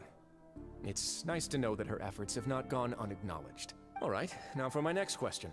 There are also some hidden rules in the Pancration Ring, including the one that you're not allowed to support both sides of a fight. Why is that? All right. The hidden rules of the Pancration Ring, I remember. If someone tries to support both boxers at the same time, they'll receive a package the next morning which contains a strange blood-colored liquid. We've also done a lot of research on this matter. Let me sift through what I've found and come up with the correct answer. Okay. If you violate the hidden rules of the Pancration Ring, you will receive a bag containing a strange blood-colored fluid. Okay, who sent the package containing the strange blood-colored fluid? I've been told that the infirmary is always empty. Fonta's internal report suggests that they're starting a new trial of an unnamed and unpackaged product. But the... Is it we often Fonta? see Miss Sijuin observing the prisoners at work near the production. The Fonta promoter has been struggling because he doesn't recognize the real value of coupons. Meanwhile, the Duke believes that only idiots who don't understand... Okay, what are the other questions? Why do only those who buy tickets to support both fighters receive the package? According to Collins, the Pancration tournament only took place because the Fonta company sponsored it. The company must want a return on their investment as well. Oh, this must be it. Why does the strange... Okay. Fonta's internal reports... We often see Miss Sijuin Fonta's internal reports suggest that they're starting a new trial of an unnamed and unpackaged product. But the product has to undergo a trial because even Fonta's own employees have a lot of reservations about it. Okay, alright. I've been told that the infirmary is always empty. Okay. We often see Miss Sigewin observing the prisoner. The Fonta promoter has been struggling because he doesn't recognize... Okay, it must be this. Oh, did I flip them? We often see Miss Sigewin. I've been told that the infirmary is always empty. According to Collins, the Pancration tournament only took place because the Fonta company sponsored it. The Fonta promoter has been struggling because he doesn't recognize the real value of coupons. Okay, I switched them. Alright. Paimon gets this rule too now, so there really was nothing to be afraid of. That hidden rule of the Pancration ring is about how, people are not supposed to bet on both boxers at the same time. And if they do, they'll receive a package containing a strange, blood-colored liquid. People get scared when they see it because they've subconsciously begun to associate it with the missing boxer. But really, it's just a bottle of the latest yet-to-be-named and packaged new Fonta trial product. A blood-red drink. It's no wonder even Fonta's own staff were questioning the company's decision-making.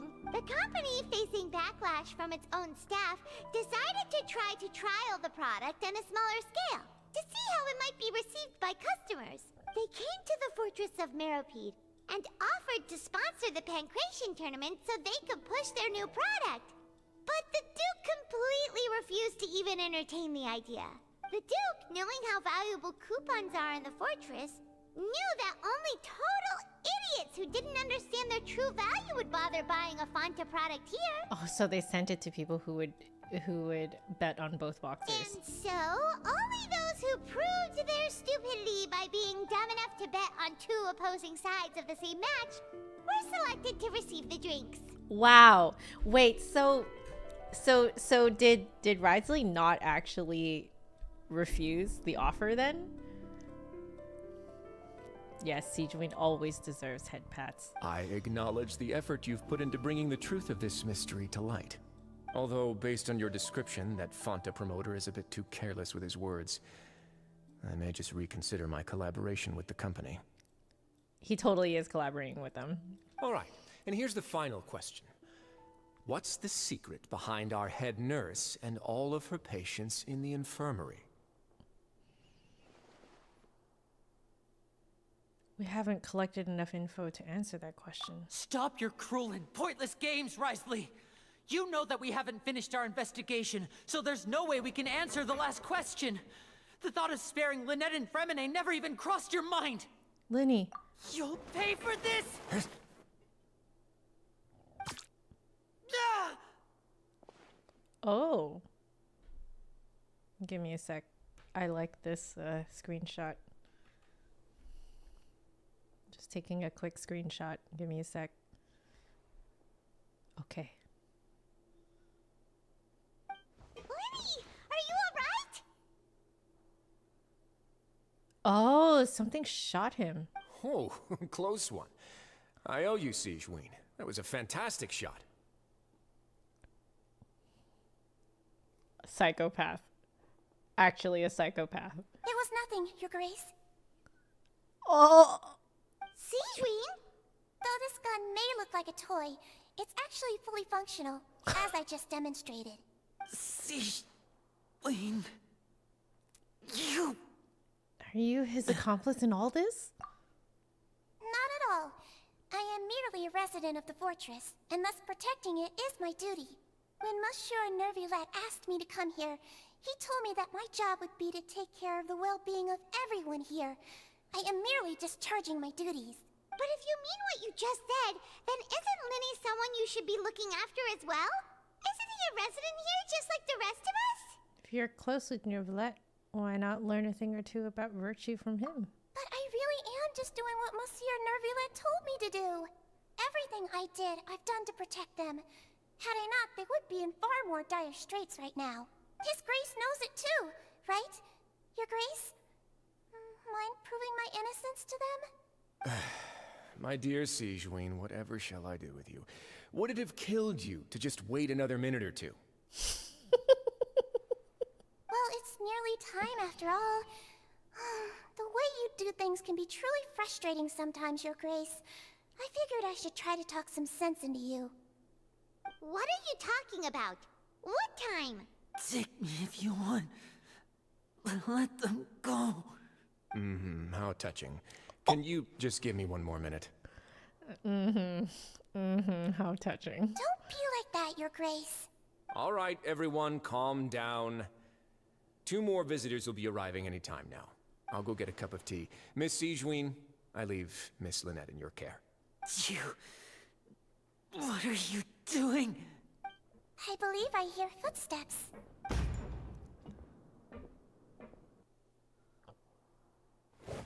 Some space, please. Ah, Miss Clarande. My door. Yes! I got the scene! I got the scene! My door. Miss Clarande. My door. I love this scene. Fremine. Fremine. What's going on? What is Clarande doing here? Work. Oh. I'm sorry about shooting you, Mr. Linney. The tranquilizing effect will begin to wear off soon. Please take it easy in the meantime, though. What happened to Fremine? Wasn't he diving just outside of the fortress? Why is he looking like this? These symptoms. It can't be.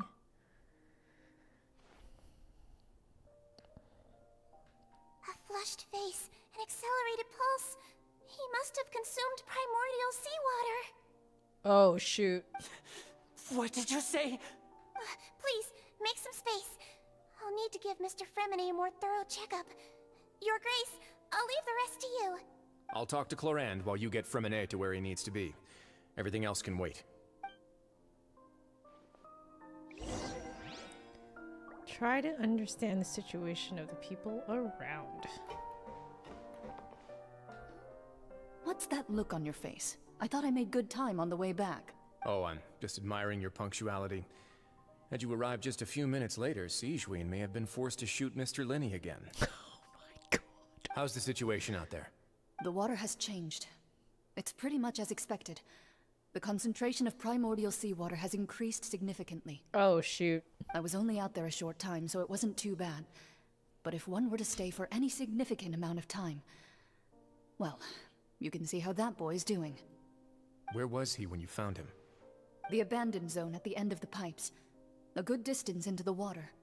Closer than I thought. He must have recognized it early on and tried desperately to swim back. Locking the door was necessary. I don't think we could have saved 2. Oh. Oh. Well, I did try to convince him that I had my reasons. Never seems to work, though. It would probably work on Neuvillette. He has a knack for picking out who had good intentions, even when the outcomes were all terrible. It's a bad sign if you're having to plead your case to Neuvillette. Want some tea? Not particularly. If you want to drink some that badly, just say so. Fine, I'd like to get some tea. Want me to get you a cup too, since I've already made it? Might as well then, I suppose. Actually, do you have a towel? I would like to dry my hair. Oh, I love them.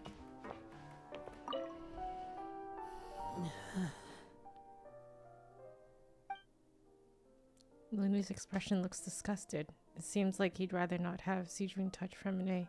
Still, he didn't stop her since it's obvious that Fremine does require urgent medical care.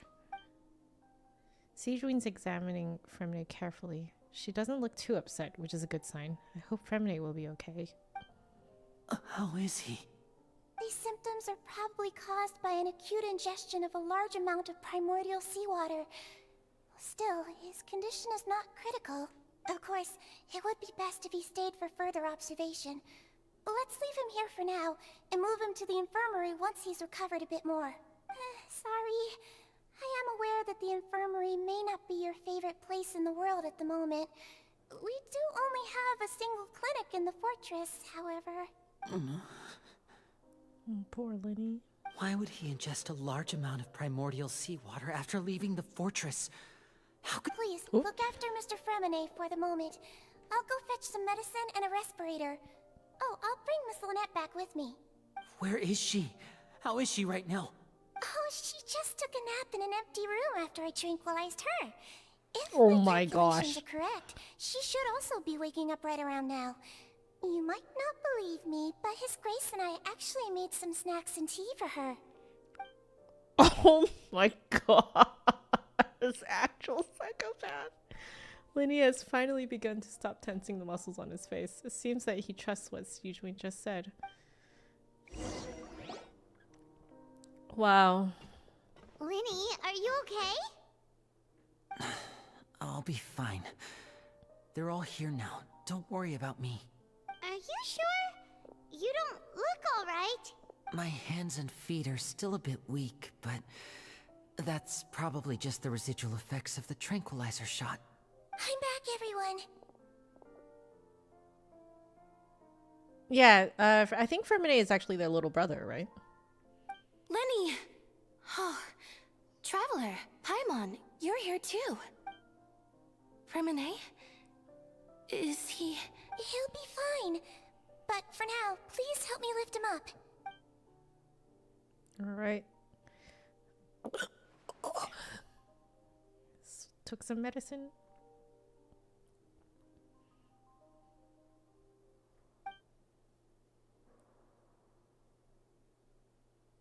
His breathing's beginning to slow down. Give me a hand and help me get him to the infirmary. Yeah, I'll take him from this side. Lynette, together? On it. Traveler, you seem pretty worried about him. Want to come with us? Very well. The Duke and Clarande are gone. They probably went to get some tea. The Duke will explain the truth in just a bit. Miss Clarande will need a break, since she only just returned from rescuing Fremine out of the sea. Oh, so they're on the same side. Clarande saved Fremine from the sea. Just what happened there?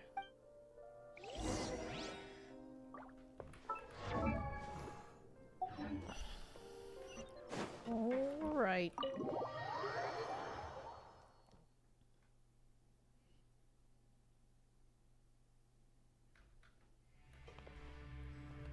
Where's the infirmary?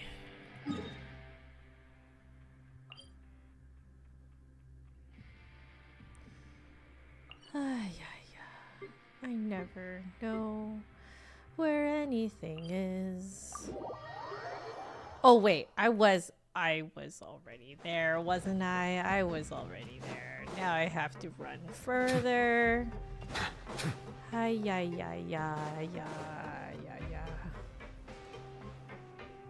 Neverlet showcase? Oh. My Neverlet isn't that amazing, truth be told. I kind of gave him whatever artifacts. Yeah, see, I didn't even give him his like signature set. So but I mean, this is a pretty good piece.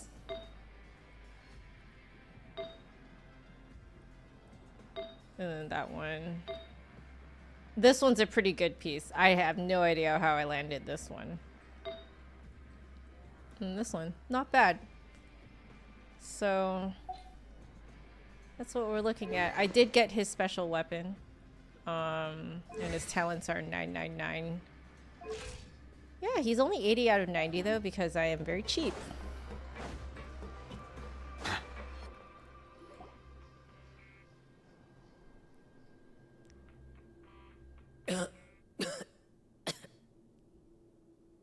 She's awake. Fremine, how do you feel? Lenny. Lynette.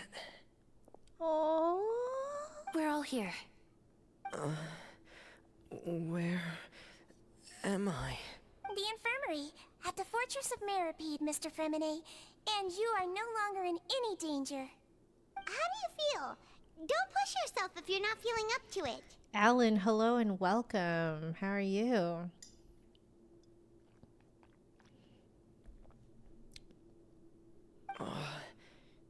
Traveler. Paimon. It's been so long.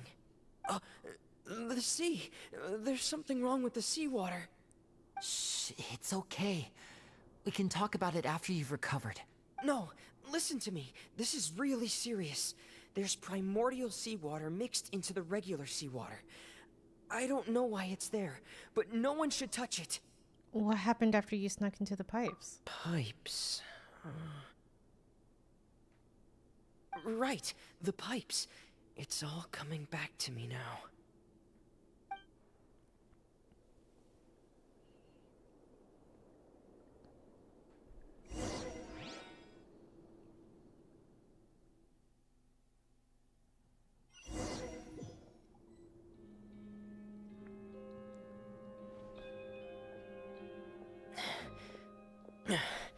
I'm in. Seems like this pipe hasn't been used in a long time. It looks abandoned.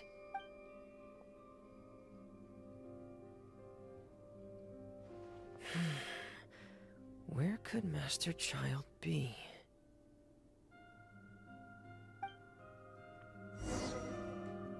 Oh, I get to play as Fremine! Alright, this is what happened to him, I guess.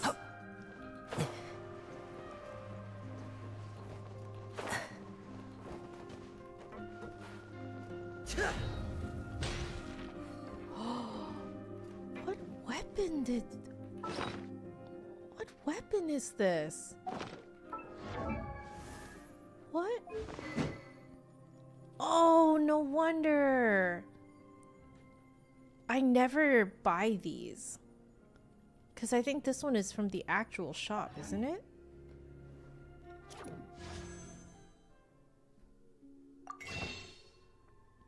Yeah, it's this. Right here. I never buy this, so... Oh, Kaya constellation? Oh, excuse me, guys. I am very full, and that's what happens to me when I'm really full. You know, sure. Alright.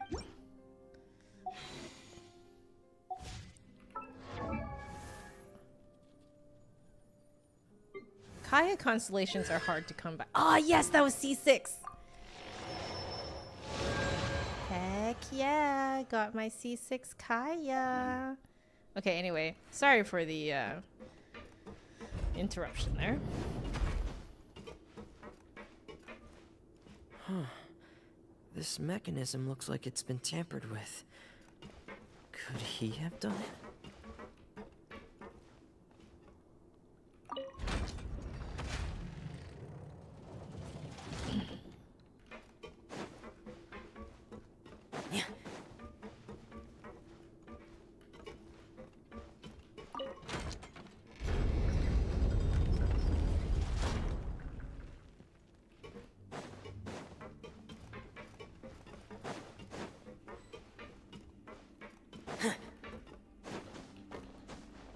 I don't know where I'm going, guys. I'm just kind of going where I feel like it makes sense to go.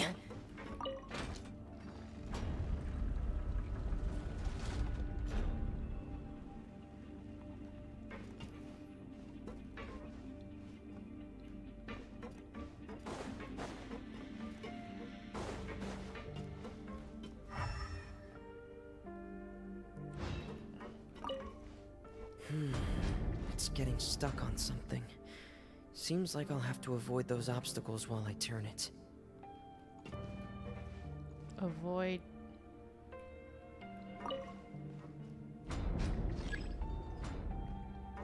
An obstacle. Adjusting the rotary plane.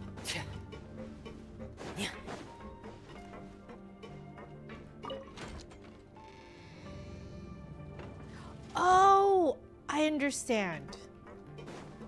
Okay.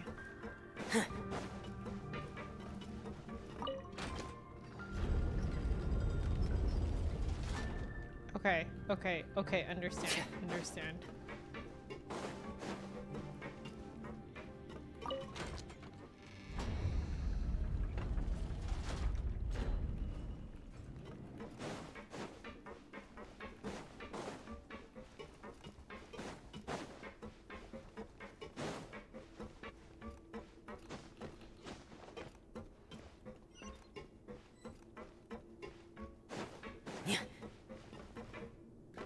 Whoa.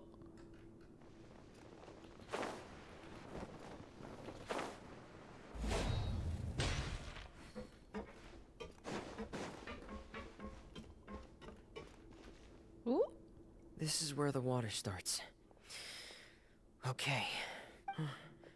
Master Child probably dived into the water. I'll go take a look as well. Oh no. Okay. Okay. Okay. Alright, before I do this, I'm gonna go take a quick break. I just need to go to the bathroom really quick, and I'll be right back. Okay? Okay.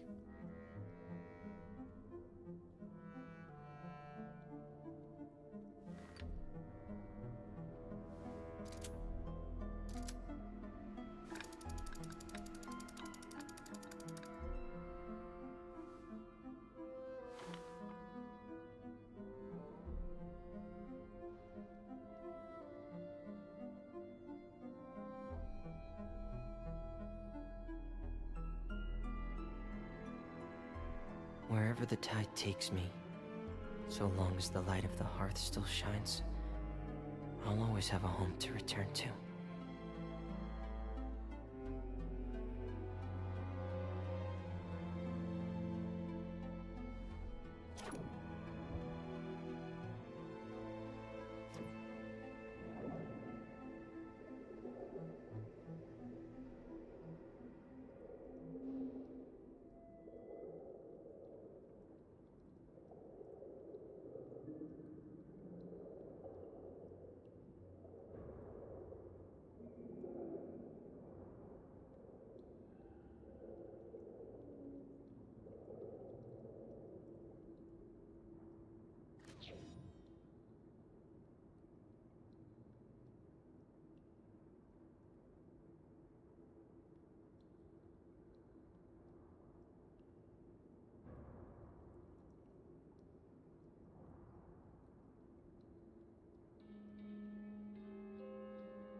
It's easy to fix a machine when you know how it's built and how it works. Hello, hello.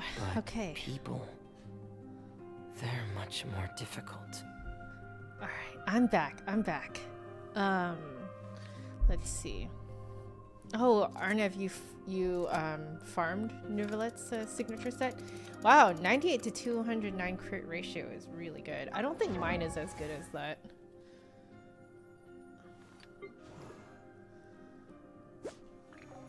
Yeah, mine's 75 to 228. Which it's okay. You know, I can live with that. Ah, there we go.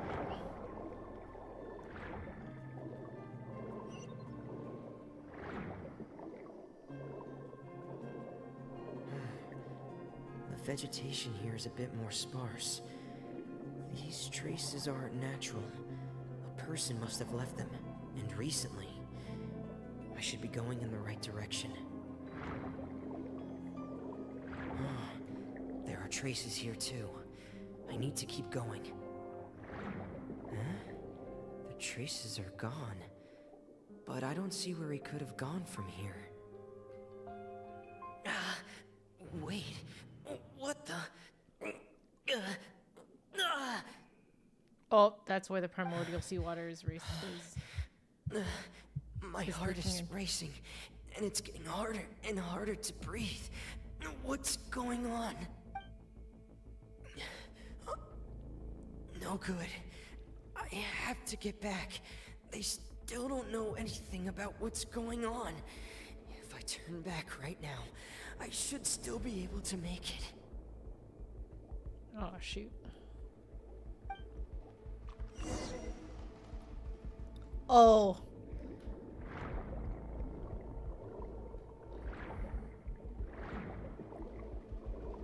Oh man, my health is going down. Can I eat? No, we're not gonna eat. I can't die here.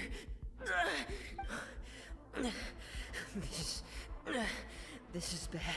I'm feeling worse and worse, and I'm still underwater. I have to push on. Uh-oh. Oh, that's Clorend.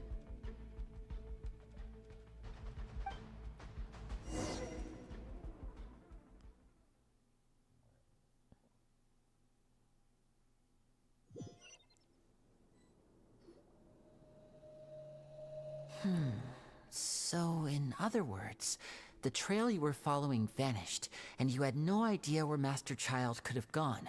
But there was also no obvious place for him to have disappeared to. That's right. I tried my best to swim back, but I had already put some distance between myself and the fortress, and I just couldn't find the strength to keep going. I probably passed out some time after that, and you know the rest. Miss Clorand brought you back, but we also don't know why she just suddenly appeared at the fortress, or why she went out to save you. My door. Miss Clorand, you say? I must go thank her in person. You're still too weak, Fremine. You can go after you've had some more rest. Miss Lynette is right. I believe Miss Clorand will stay here as a guest for another few days, so there's no need to hurry. A guest? Then I can assume Risley was the one who invited her to come down here? You should ask His Grace about that. He'll be able to explain better than me. Got it. I'll go talk to him. Yeah, it's about time he actually told us what's going on. Wanna come with us, Liddy? No, please go on without me. I don't want to leave just yet. Oh. Lenny. The logical part of my brain is aware that we're safe right now, but I still can't bring myself to leave. Both of you are just in danger. Understood. Then let's just sit together for a while. Oh, siblings. In that case, I'll leave the infirmary to you. The Traveler and I are going to head out for now. As long as you stay in here, I don't think you'll be disturbed. Thank you. Ah.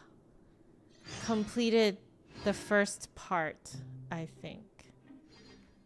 Okay, let's go.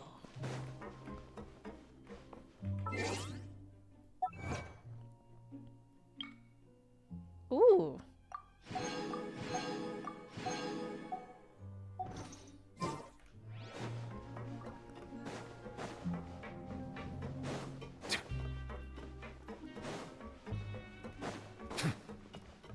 Alright.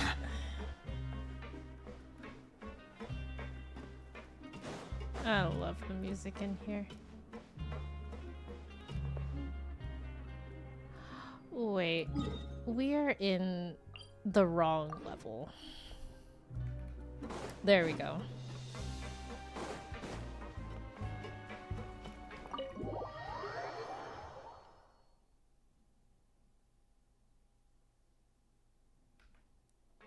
Alright.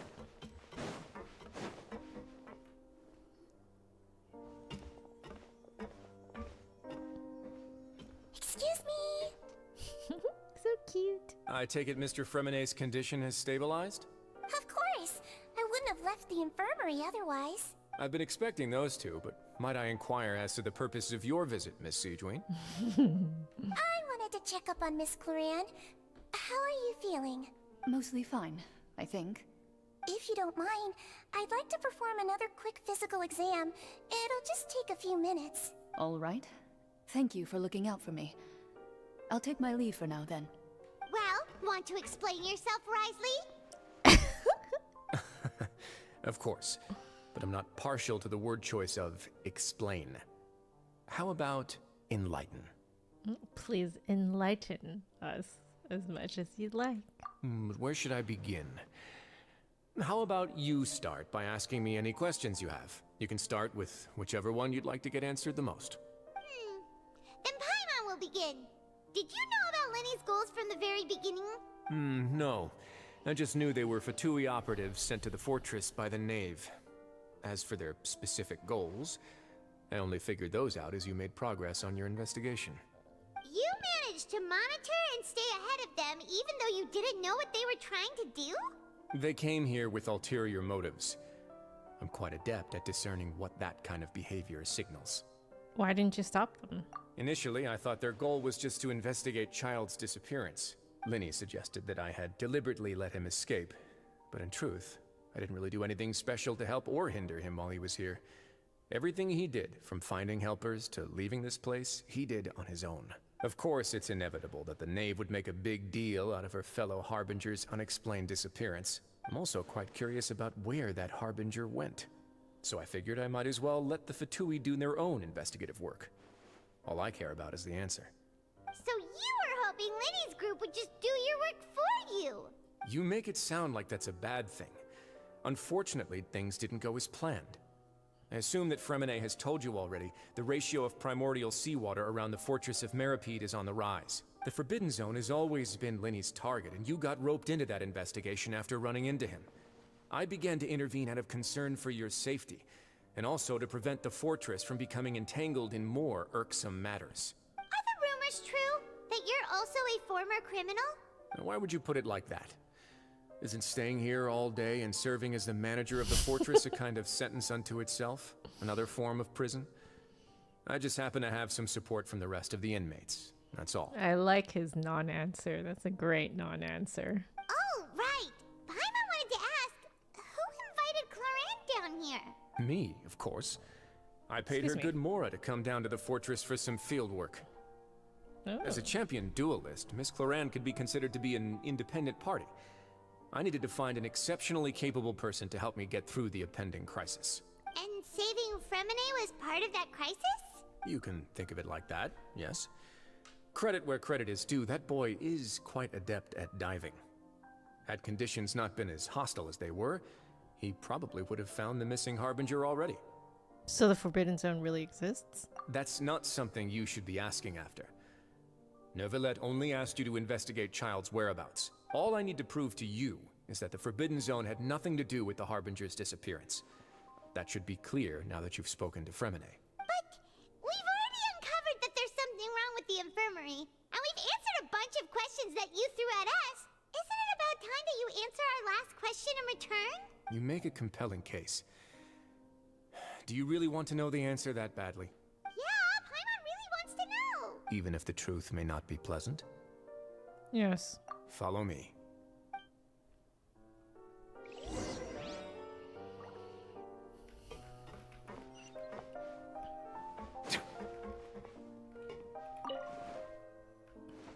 Wait. Give me a second, guys. Give me a second.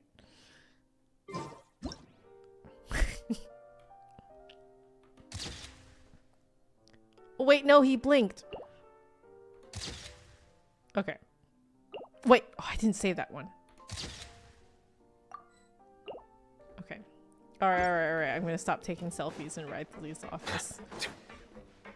This is a sweet office setup he has going on here. My door. Oh!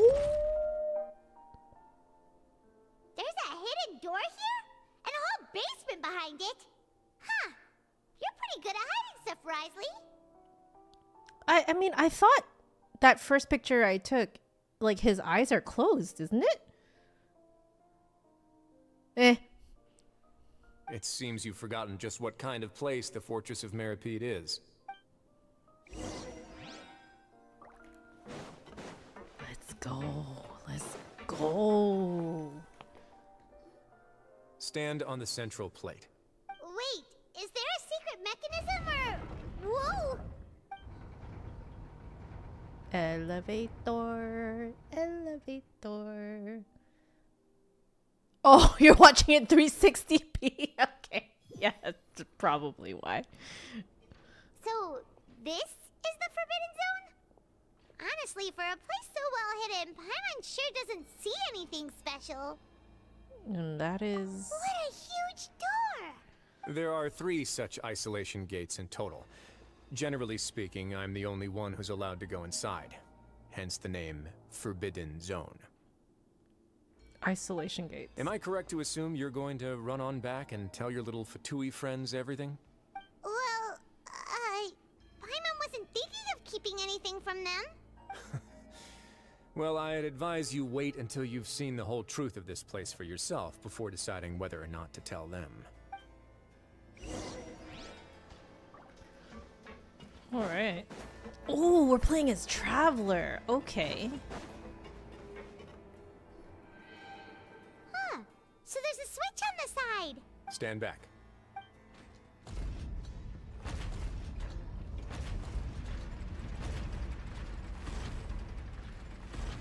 Whoa. They all just went up one by one. What's that in the middle of the room? Go on, have a look.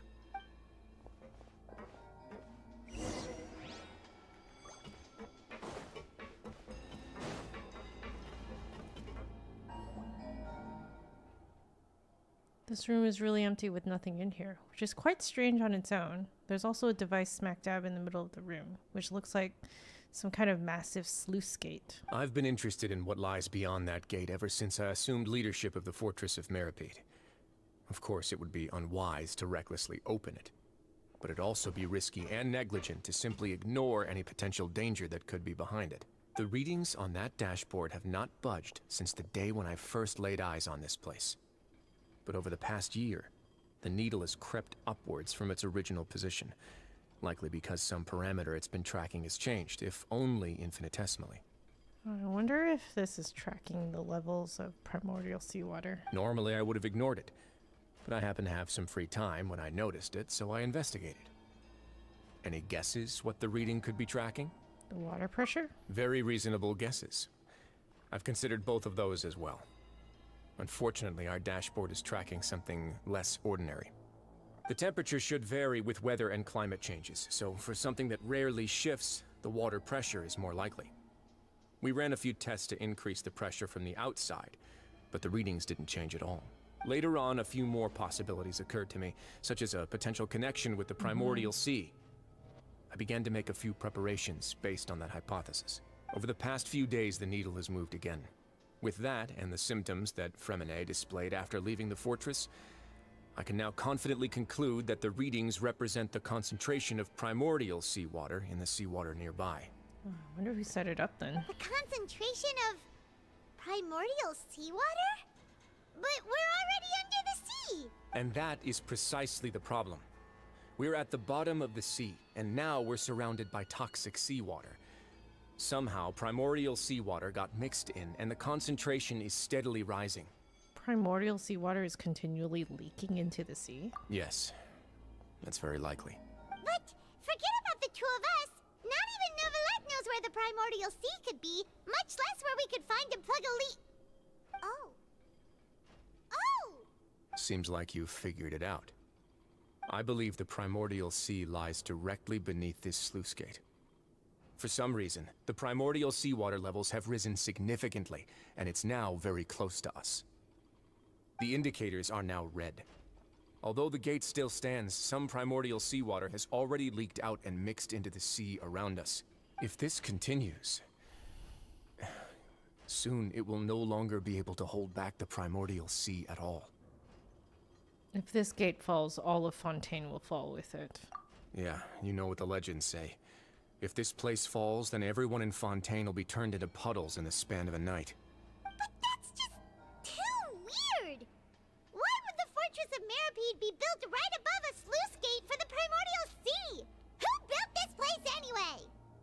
Yeah, I would not be surprised if this is a global warming reference. Your expression tells me you think this might be part of a vast, complicated conspiracy. To be honest, you might find the actual answer may be exceedingly boring. It's just that the secret of the Forbidden Zone had been long forgotten by the nation before I rediscovered it with my research. There's no single founder of the Fortress of Meripede in any traditional sense. What we know about its history has been left to us by the people who used to live here.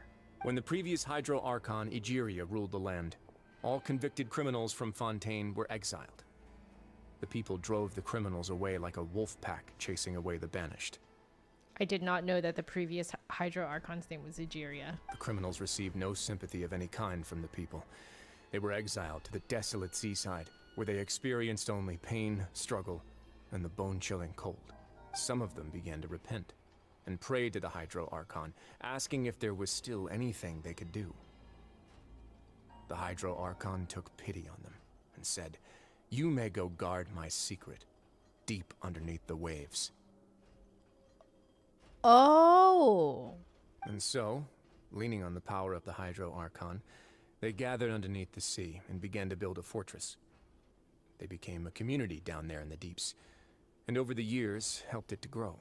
As the number of exiles increased, more and more people joined the community. When the first group of exiles died, they left the yet unfinished fortress to their successors. The Hydro Archon continued to lend her support, allowing the fortress and what it stood for to continue growing ever larger. Before long, this dark underwater fortress became the sinner's only home. And with that, the people here stopped referring to the fortress as a prison. They saw themselves as repenting sinners who would regain their freedom once they had sufficiently redeemed themselves. But as time went on, people also realized that the fortress was a lonely place. Once they had gotten used to life here, they could no longer feel comfortable living in the overworld. Once they had finished serving their sentences, some people left and some others chose to stay. They'd find some idle position and let their withered souls fade away with the ancient secrets of the past. After many, many centuries, few people still remember the reason for the fortress's founding. Now they just see it as an integral pillar of Fontanian society, as the place where criminals deserve to be sent. Okay, so the fortress's founding was actually to lock the primordial seawater away? Now and again, researchers manage to break one law or another and live out their days in the fortress. I learned all this from an elderly historian. Everyone else just thought he'd made it all up. But now you know every part of that history is true. Indeed. It's just as the prophecy says. If this gate fails, then everyone will be dissolved into the sea. Do you believe in prophecies? To be frank, not really. But sadly, that hasn't stopped this prophecy from proving all too accurate. Prophecies are troublesome things. Just hearing one will create the first wave of panic. Seeing signs of it will bring about the second, and actually witnessing it in real time, the third. So, as the Duke of Meripede, just what do you plan to do about it? Let's go somewhere else. I want to show you something.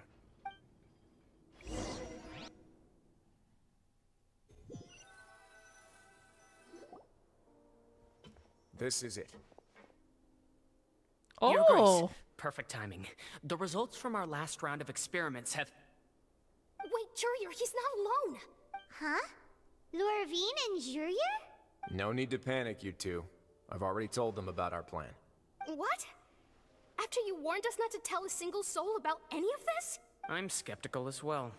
Are you sure they are trustworthy? The results speak for themselves, don't they? These two may already know more than you could ever imagine. All right then, if your Grace insists.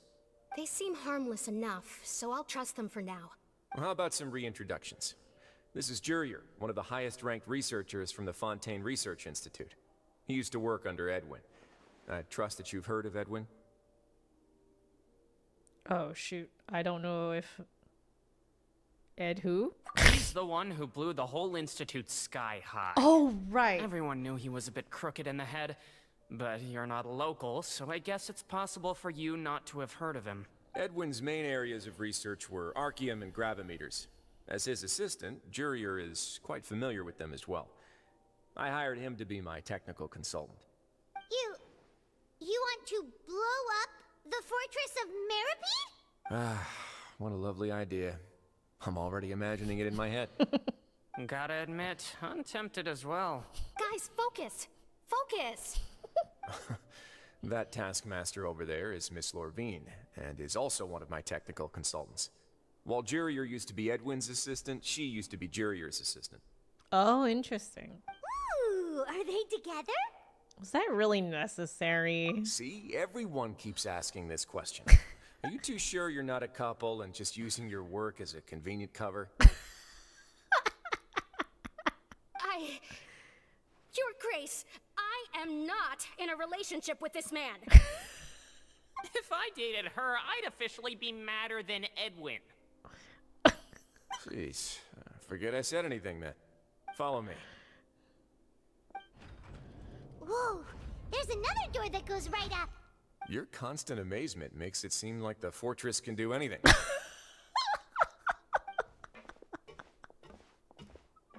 Yeah, they are definitely getting married, 100%. Really thinks everything's super cool. Is this just a normal room? Well, let's spice it up a bit. And here you go. Whoa.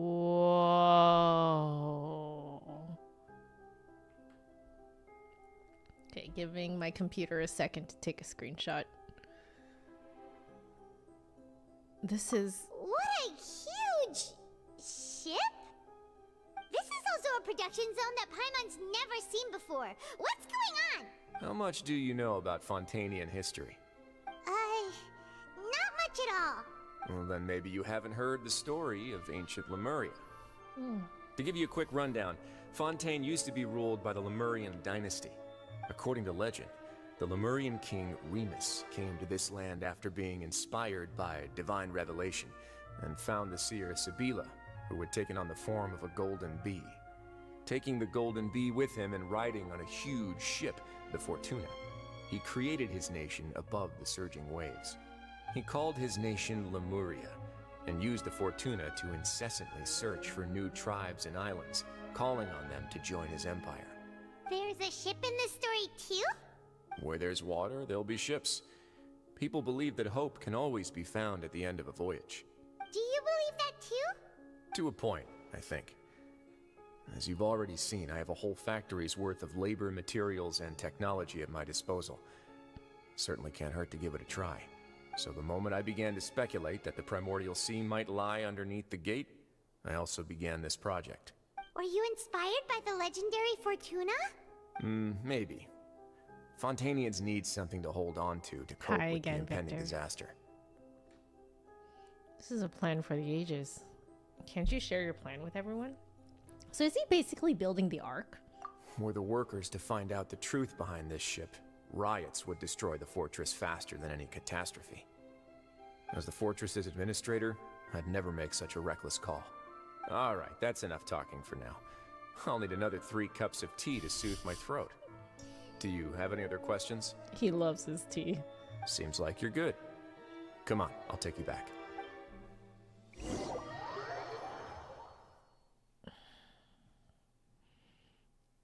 He loves his tea. I'll leave you here for now.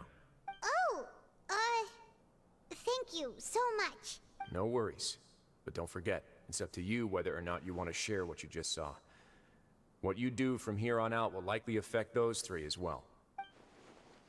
He means that my actions now will decide the next steps Linny's group takes.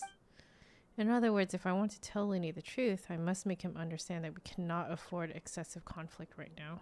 Yeah, we'll put a lot of thought into it for sure. Yeah, we will. Great. I look forward to what happens next. Oh!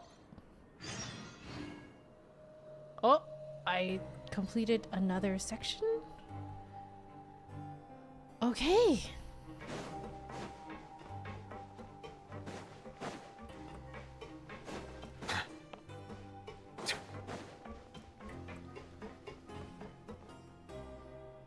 We're back! Welcome back. Do you want a cup of tea? It's just tea. This is tea all the time. How can you be so much like Risley, always drinking tea? Huh. Actually, now that you mention it, I just remembered something now. While I was sedated, I could still barely hear 2 people talking next to me. They were discussing everything, from the leaves, to the water, and even the teacups themselves. Must have been Risley and Sejuin. Yeah, I heard 1 male voice and 1 female, so it should have been the 2 of them. They really were just talking about brewing tea. That's amazing. I really can't make sense of this place. So, Traveler, Paimon, were you able to learn anything from Risley? Yeah, he explained everything. Very well. Okay. Then, would you mind checking your answers against my speculations? Feeling better now, Lenny? Yeah, I took the time to rest, so I'm feeling a lot more relaxed now. Nobody else is around, and Miss Sijuin is also busy with something or other. So let's just talk here. All right, then I'll posit my theories. I asked myself 3 questions. Firstly, why was Fremine affected by the primordial seawater? It was because he dove into the sea. My theory is, the long-lost primordial sea is probably very close to the fortress of Mirapede.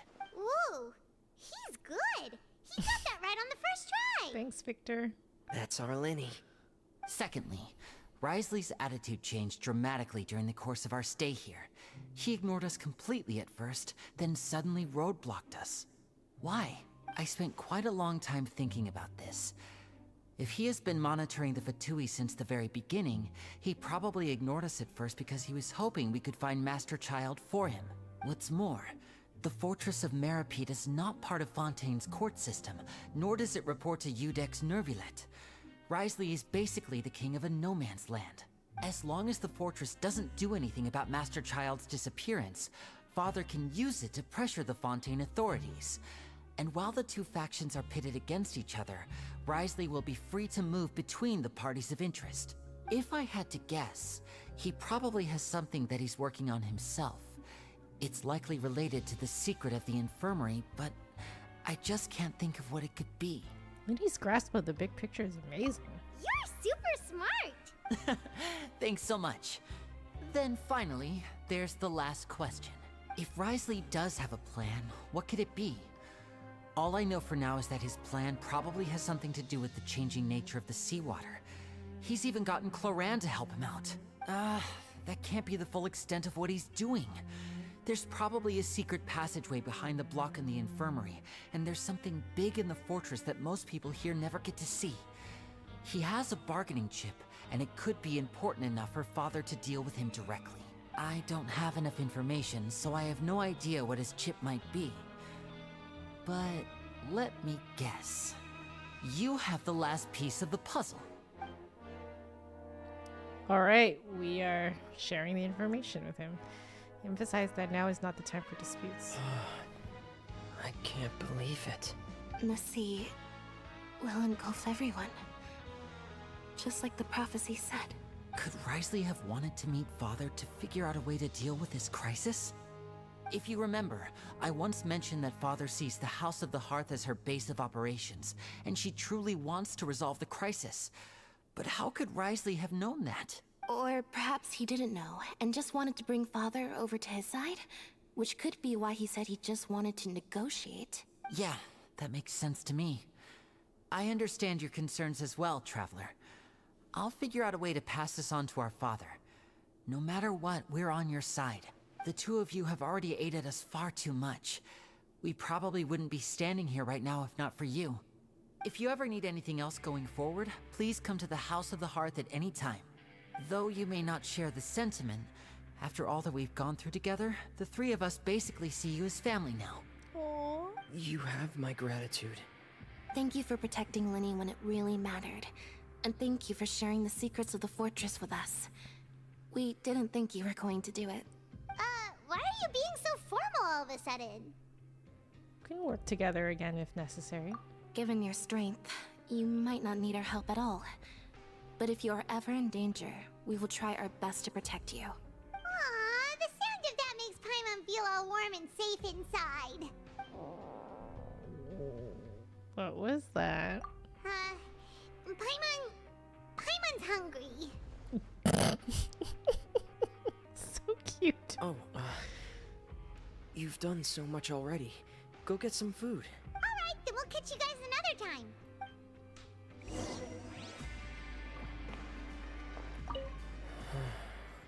I feel like I should try to become someone more capable of helping. You're incredibly helpful. Lenny thinks so too. That's true. They should be hungry after all of that. Yeah. You 2 are always telling me not to push myself, but aren't you just like that as well? Aw, they're siblings. Siblings.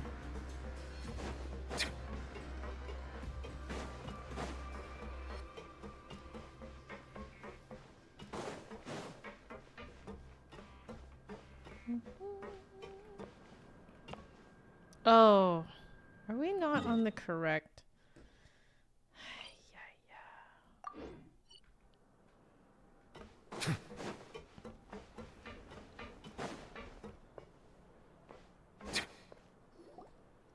It's time for dinner. Welfare meals now being served at the coupon cafeteria. Come on, let's go pick up ours as well. Traveler and Paimon, over here. Are you here for dinner too, Miss Sijwin? And I'm taking the opportunity to prepare Miss Cloran's dinner as well. Huh. You're right. She's actually sitting in the fortress cafeteria. What would you like to eat? Huh? We can choose? Yep, you can. I've already talked to our chef, Mr. Wolsey. It's all on me today, so you can get whatever you'd like. I'll have the tastiest stuff you have to offer. Me too! Don't forget Paimon! No problem. Just leave it to me. All right. Ah, dishes are bursting with flavor. All right. She brought over shakes that were really bad. Amazing. Paimon's so happy. Paimon wants to feast like this every day. Feeling full yet? How's the food? Delicious. Exquisite. Thank you. I'm so glad to see you all so happy. Oh, see, the expression on your face just now? The muscle here just moved, which suggests that you're feeling quite relaxed at the moment. Sijwin, do you do this to help your patients or to better understand human beings? A bit of both, I suppose. I'm a Melazine, which means I'm very different from human beings. I must know what you're thinking if I want to take good care of you. You're really good at taking care of people. Even though you're so short, you still talk and act like an older sister. Paimon, please. Really? You're reminded of an older sister? That's great to hear. Oh, and what did you mean back in Risley's office? When you said that you were protecting Linny and his siblings as well? Oh, that. I just asked His Grace to look out for those children, especially that diver boy.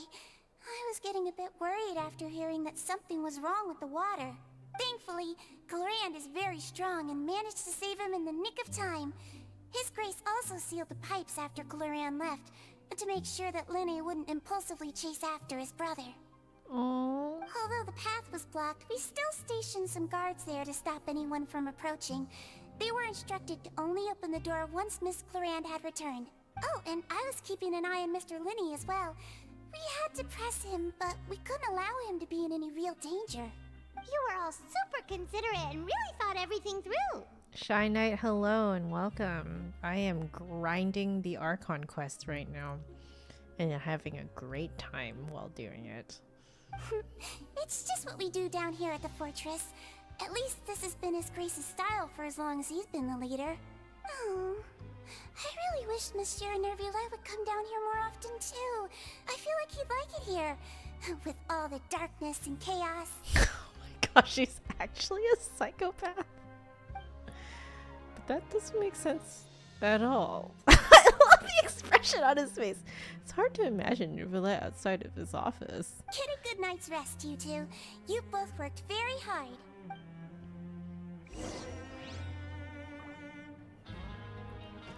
Oh, let's go talk to Clorand. Cutest psychopath. Absolutely. Do Sijwin's eyes strike you with horror? Do they? Fascinated horror. Clorand! Ah, it's you two. How's dinner? I really love her voice, by the way. I like that it's like a lower female voice, you know? It's all right. Miss Sijwin really put in a lot of effort. So we heard that Risley invited you to come down to help, and you saved Fremine too! You sure work super fast! Oh, I did notice that the person who tried to join my world just now is a Ridesley. Looks like a Ridesley main, possibly. My profile picture is Nervalet, and I did notice that happening a lot. That like ever since I put my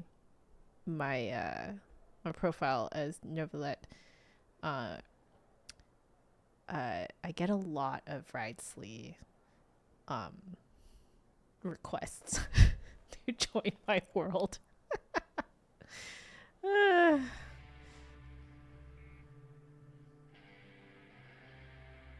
Oh, it was child's play. Still, Paimon didn't know even champion duelists could take on side jobs. Oh, and why aren't you eating with Sigewinne and the Duke? Won't you get bored eating by yourself? Miss Sigewinne was with you, and the Duke has business of his own. Actually, didn't Navia say that you went out for dinner with her as well? Yeah. First time in a long time. Oh, so they used to go out together. First time in a long time. So you mean you've gone out to dinner with her in the past? In the past, yes. You seem to be enjoying yourselves here. Way to change the subject, Clorand. It's all thanks to Novelette. Things will be getting messy at the fortress soon. Don't run around unnecessarily. Oh, foreshadowing. Oh, she actually disappeared. Okay.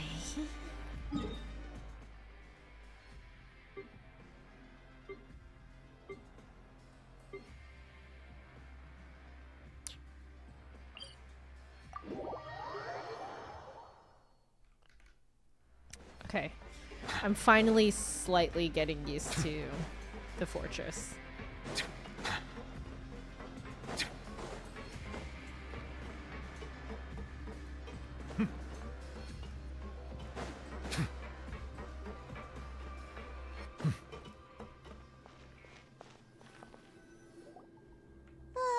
So much has happened. Paimon just feels absolutely exhausted now that she's finally relaxed. Paimon's super sleepy. Are you sleepy too? Yeah, I'm also getting there.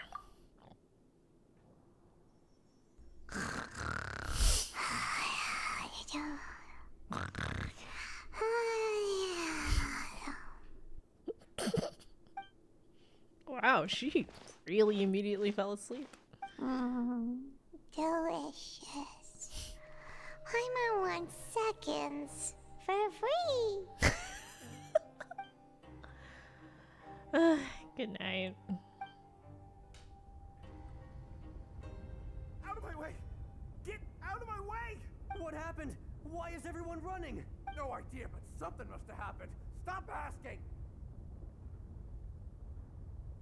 Who's yelling?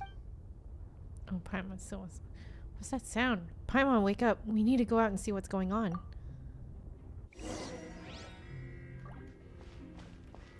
Oh. Oh. There's some sort of...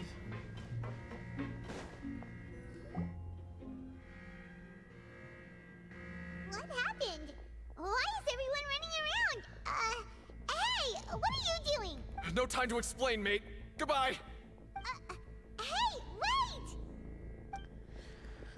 What's wrong with these people? They won't even talk to us. They're here! Yeah, there you are! Oh, thank goodness! Quisto and Laveroon, do you know what happened here? We came here especially to inform you. Something seems to have gone terribly wrong just now. His Grace is telling everyone to evacuate and get out of here. Oh, no. Laveroon was saying you two are new here and you don't have many friends, so you might slip through the cracks. Haven't you heard all the stories like that? An evacuation is successfully completed, yet you only find out once you do a head count that 1 or 2 people are missing. Wait, weren't you the one who brought that up? Why is it suddenly my idea? Hey, shut up! Okay, whatever. The point is, you should come with us. You said His Grace said to evacuate outwards? Yeah, he said to get as far away as possible, upwards and outwards. Then that means whatever happened must have happened down below. Oh no, isn't that gate at the very bottom? Oh no, it can't be that thing! Oh, wait, what? What? Hey, where are you going? We have to go find the Duke! You two just go and get out! Go on without us! Oh boy. Oh boy. Hey! Be careful! Attention, please evacuate upwards and outwards, upwards and outwards.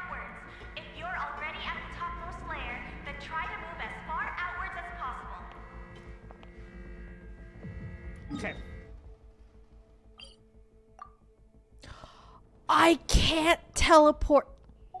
Attention, please evacuate upwards and outwards, upwards and outwards. If you're already at the topmost layer, then try to move as far outwards as possible.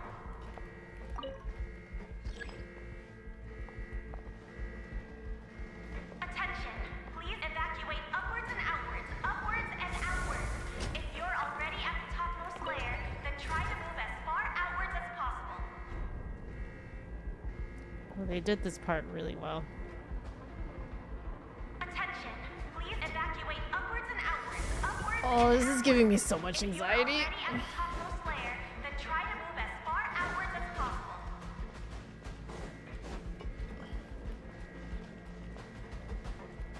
Attention, please evacuate upwards and outwards, upwards. Whoa.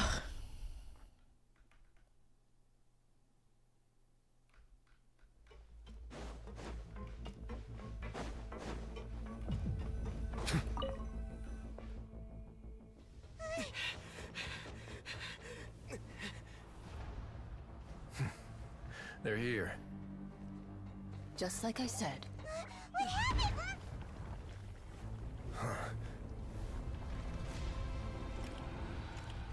Oh, shoot. You're just in time. But be ready to run.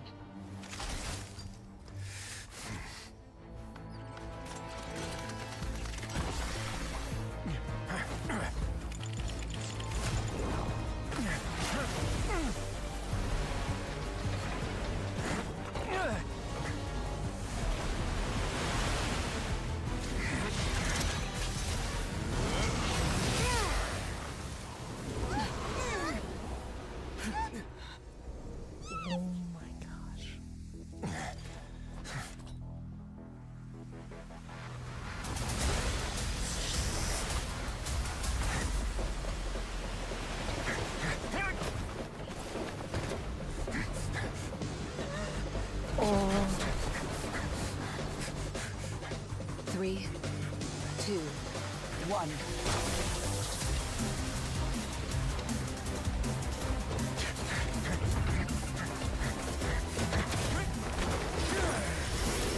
Ooh.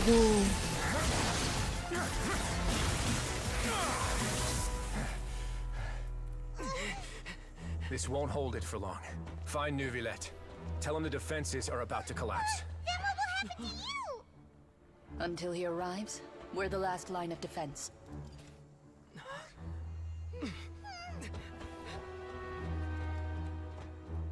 The gate. How long do you think it'll hold? That depends on us. Oh my god, they're so cool.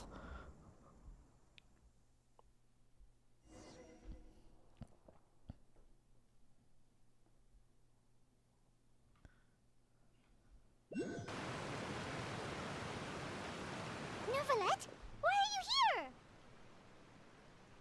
Traveler, I need you to head to the Opera House immediately. Farina will soon be meeting with the knave there. You must protect Farina, and make sure she doesn't spend too much time alone with her. Okay, you can explain everything else to me later. Will do. You have my sincerest gratitude.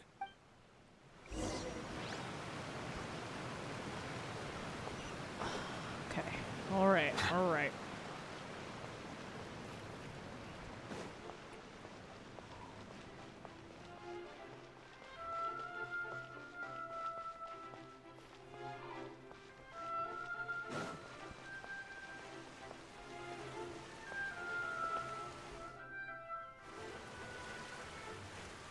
Look, there are a ton of Fatilian Palais Mermonia people over there.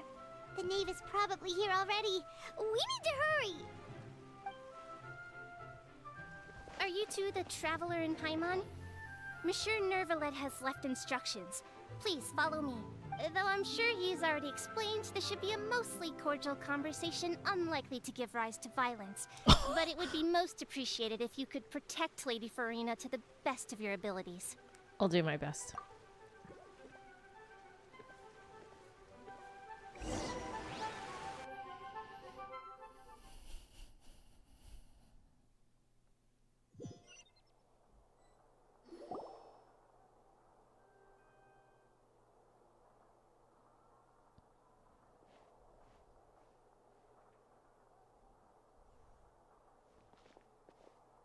Oh, so you two are the honored guests Miss Farina mentioned. Of course, of course. How could they not attend a meeting such as this? I must always have 2 or more guests at my dessert table. Otherwise, the occasion would be too lonely and unbecoming of my station. It is my pleasure to make your acquaintance, Oh. traveler. I have heard much of your accomplishments. I am the Knave, one of the 11 Fatui Harbingers. So this is the Knave, the head of the House of the Hearth, and the Linny siblings' father. She certainly does not seem easy to deal with. Pleasure to meet you too. I've already prepared seats for you. Come, sit beside me. Perhaps you two are unaware of how Miss Farina and I do things. You see, we actually recently agreed to get together for tea when we had the time. See this? This is a limited type of confectionery that Miss Farina simply adores. There are only 16 slices sold every day. Here, why don't you and Paimon have a taste? She seems friendly enough, but that can't be all there is to her. The Knave is a force to be reckoned with. I should be very cautious around her. Traveler, what do you think of this cake? It's quite tasty, and I think Paimon agrees too. That's good to hear. So what Child said was on the mark after all. You do share a taste in desserts with Farina and I. Wait, Child should have no reason to have said something like that. I wonder how he's doing nowadays. You must have heard, right? He's suddenly gone missing. I'm really worried about his safety, you know. Here's to hoping that he's an excellent swimmer. I have faith in his abilities. Since we're talking about him, I feel like I should add something. His martial prowess really looked certainly pretty impressive, yeah. Yeah. Farina looks quite nervous. There must be some kind of bad blood between her and the Knave. Oh, so you're also familiar with his aptitude for fighting, Miss Farina. Oh, right. I almost forgot. Child was subdued by Udex Nuvillette right in front of you. Against ordinary people, my colleague would never be on the back foot. But alas, he just never imagined he'd run into such a person. I must express my admiration for Monsieur Nuvillette. I managed to find a few leads on his whereabouts. Coming from you, that's not surprising at all. But I thought you would be happier to hear the news. Of course, but it's still a bit of a shame. You see, I would have been far happier had I received this news somewhat earlier. As you well know, a long time has passed since Child disappeared. Well, in any case, there's no need to worry. We know for sure that Child is still alive. Oh, and just how do you know that? Because we found evidence that proved he left the Fortress of Mirapede. And where did he go after leaving the fortress? Well... Oh no. Paimon's statement just left us wide open. The Fortress of Mirapede lies deep beneath the waves. Unless he pranced right out of the main gate, he must have had to swim for it. Do you have any proof that he surfaced safely? We do not. But there was also no evidence that he's been injured or killed. Ah, that is good news at least. His sister Tonya sent a letter to Fontaine not too long ago. Since he was unfortunately unavailable, I picked it up on his behalf.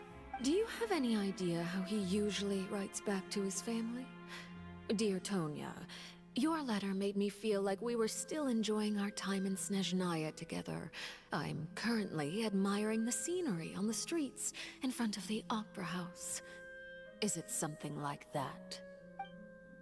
She's turning up the pressure. I'm not sure I'll be able to convince her, but I can at least try to distract her from Farina. Sounds good to me. Yes. All letters tend to follow the same few formats anyway, right? As long as the contents are accurate, it doesn't matter so much how it's written or how it's worded. Hold on. The water in the teacup is shaking. I suppose this is also a sign of things to come. Miss Farina. Huh? I don't quite understand what you're trying to say. Have we entered into the next stage of the prophecy?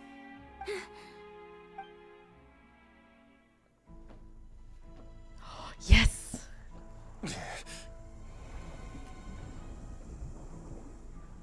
My thanks to you both. I will take it from here.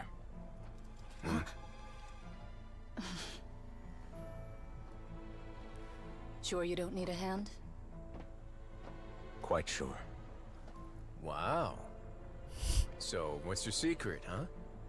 Let me guess. Nah, who knows? Maybe it's just your sense of responsibility. Sounds about right. Love him.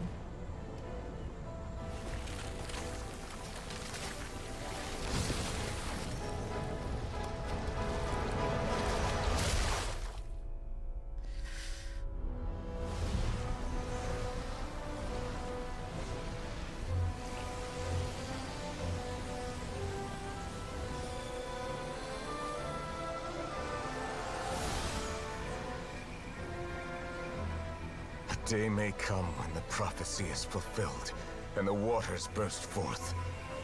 But it is not this day! This ancient power could easily obliterate an entire race. A tsunami of fury would unleash endless catastrophe.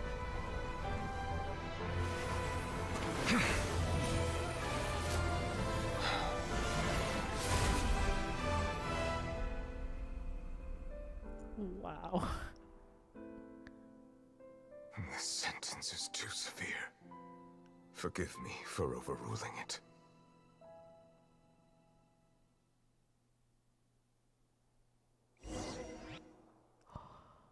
Oh my god. Hey Al, how are you? All right. Seems like the problem inside has been suppressed. Let me guess. We're safe for now. Indeed. But only for now. I win this bet. You owe me a present. Very well. It was indeed just as you said. You made a bet? We made a bet on the size of your entourage. Cloran thought you wouldn't come down by yourself. I figured you would have at least brought a few people along for appearance's sake. It appears I underestimated just how confidential the mission was. Shouldn't you have gotten used to confidential missions by now? That's just how the courts operate. So what gift must the loser give? Tea? That's what he focuses on. That's so cute. He already has tons of tea in his office. I'm thinking about a set of legal codices. That wouldn't happen to be a dig at my lack of legal awareness, would it?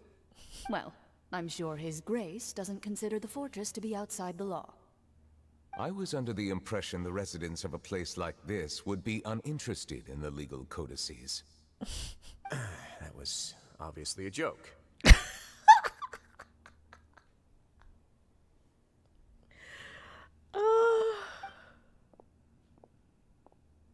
Anyway, you've still got some unfinished business to attend to in the overworld, correct? No need to stay here if you have a pressing matter. We all know you can't leave Palais Mermonia for long. Thank you. I hope everything went smoothly with the Fatui Harbinger.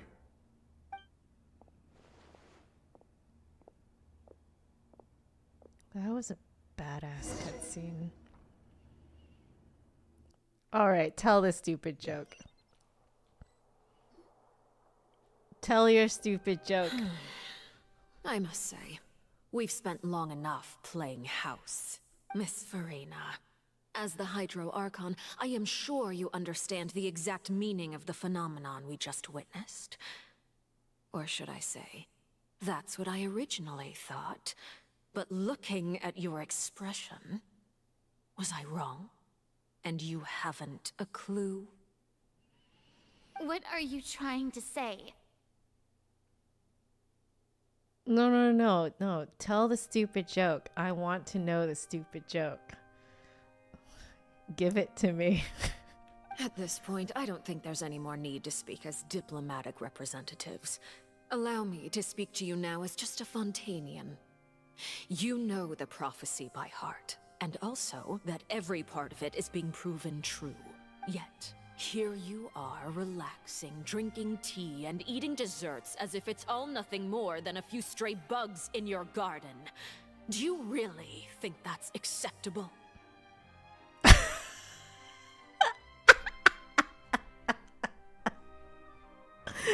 Okay, that's pretty stupid, but I love it. What's Wriothesley's favorite pose in front of a camera? T-pose. Okay. Okay. Okay. I do like stupid jokes. John has trained me well. The prophecy's hanging above our necks like a guillotine. Every faction is looking for a way to either avert the disaster or save their own. Even the orphans of the House of the Hearth have devoted everything to saving their homeland. But you? It beggars belief just how nonchalant and carefree you have been. From the very beginning, you, the god Focalor, you have utterly failed to take action. You're wrong. I've never ignored the prophecy, nor have I just been passing the time in self-indulgence. Retract your accusation and stop doubting the wisdom of the gods with such absurd conjectures. I am not alone in my doubts, you know. All the children of Fontaine may be harboring the exact same thoughts right now. Oh, great Hydro Archon. How are you going to save them? Save us?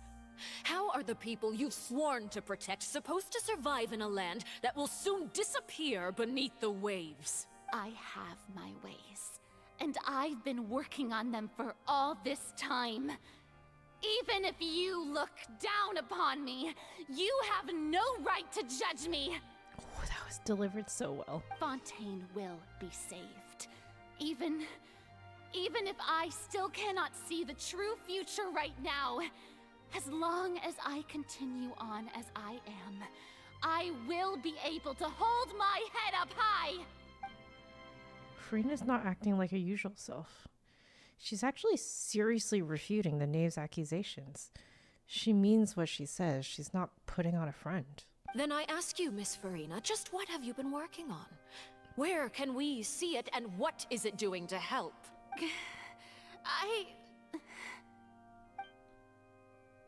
Was that all a lie? Or can she really not tell us? She was so full of conviction and confidence just now, but now she's deflated like a popped balloon. My machinations are just like the prophecy itself. They will only reveal themselves at the fated time.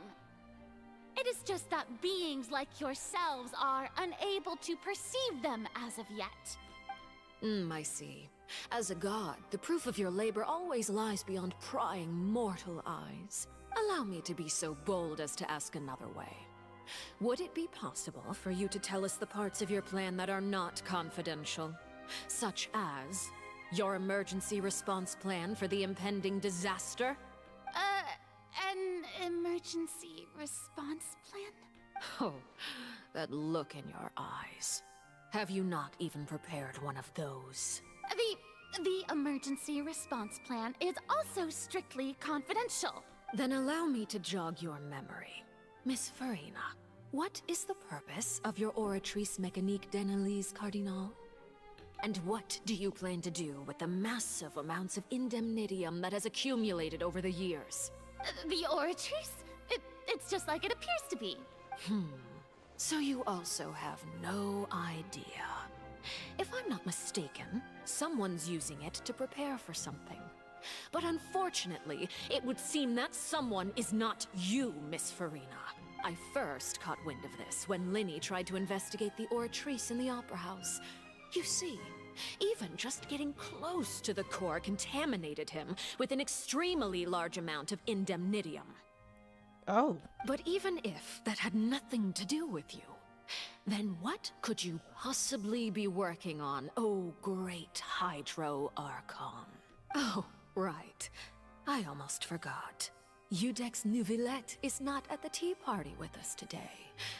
Miss Furina, I suppose you must have ordered him away to take care of some troublesome business. Yeah, yes, that's exactly right.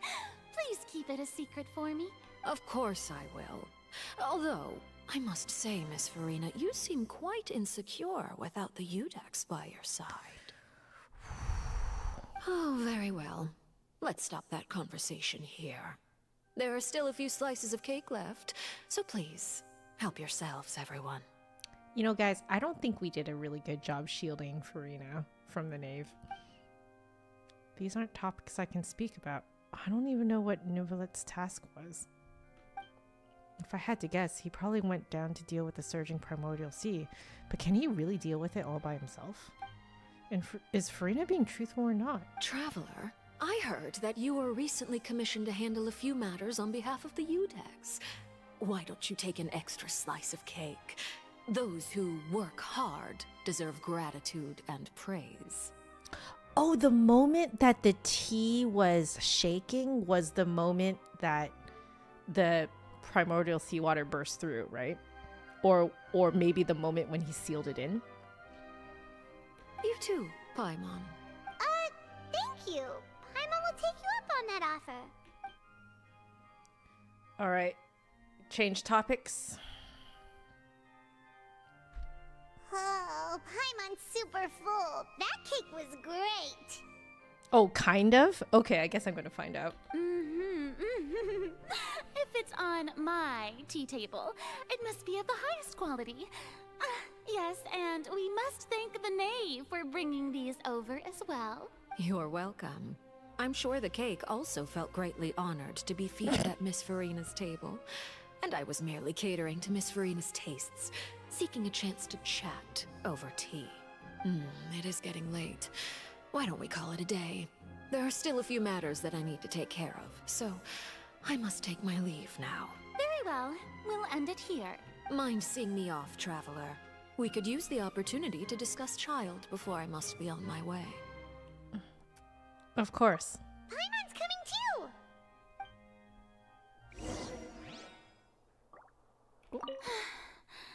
The tea party turned out to be even more difficult than I'd imagined. Why are you looking at me like that? Is something the matter? If there's nothing urgent, then I shall be retiring for now.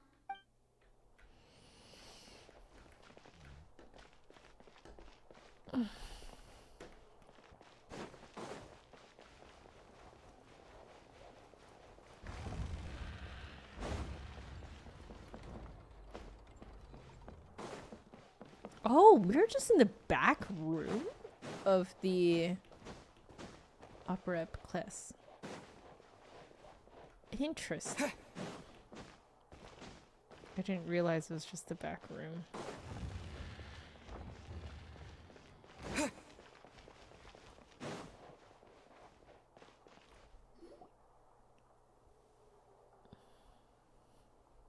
I'm glad that you were willing to come with me. Of course, Child was just an excuse. I have no interest in your dealings with him. That's what Paimon thought. What do you want to say? You lent your aid to the children of the House of the Hearth. As their father, I would like to express my gratitude. There's no need. Is there nothing else you wanted to say? That was all. Formal topics should be discussed in formal settings, and informal topics in informal settings. I know you just returned from the fortress of Meripede. Relax. I have no intention of trying to get anything out of you. Linny, Lynette, and Fremine are still there, and I trust their judgment and abilities. They've all been working very hard and have always done all they can to fight back against anyone who tried to stop them. Especially Linny. You mean Wriothesley. He's a tricky one to deal with. It's unfortunate that Linny's so eager to prove himself that he can't learn to rely on others, including me. By the way, and you can just consider this a bit of idle gossip, but what's your impression of Farina? You are outside of our disputes, and the freest person in all of Fontaine, able to move around most easily. allow me to share my perspective with you. And that's everything that happened during the trial. Master Child was declared guilty and immediately transported to the Fortress of Meropide. I love the voice acting of this dude just reporting to her. Didn't he say he was coming here on vacation? Does he not feel an ounce of shame for all the trouble he has caused? Forget it. He did give us an opportunity. I will be meeting someone shortly. Do you require help with any preparations? No need. I will take care of it myself. Arnav, it's okay. Oh, I love that cutscene, man. He's so cool. I need to meet with Farina, the Hydro Archon. She is at the heart of Fontaine. But what's fascinating about her is that she often seems more like a celebrity than a working Archon. Social media influencer. Oh, come over here, you little critter, you. You dare to run from me? Stop right this instant! My goal is just to discover the location of the Gnosis. But I didn't expect the chance to approach Farina to be handed to me on a silver platter. This is so easy, it's actually making me a bit suspicious. Anything left unguarded is usually just bait. But no one will blame someone for taking the bait. After all, from the moment it was attached to the hook, the bait is meant to be sacrificed. No, I don't know. I don't want... No.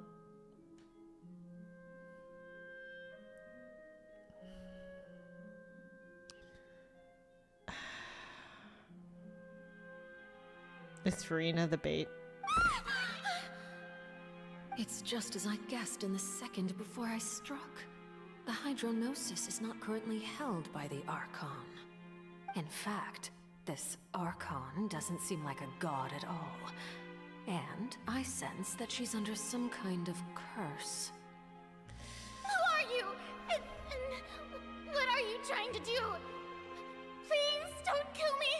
I'm begging you, please. The fear in her pupils is genuine, so perhaps she's not bait after all. Either way, targeting her has lost all meaning. I left the scene with ease. Nobody came looking for me, and nobody could serve as a witness to my near assassination of Focalor. I suspect even Farina dares not mention this incident to anyone.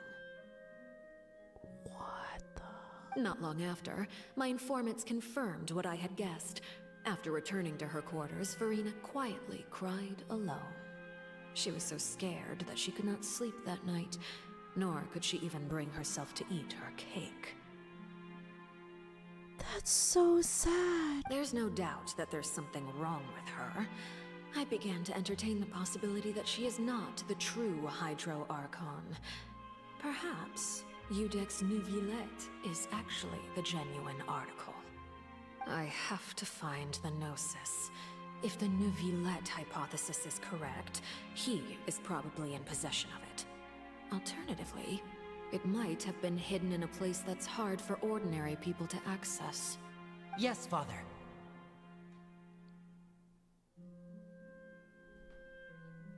Just gonna take a quick screenshot.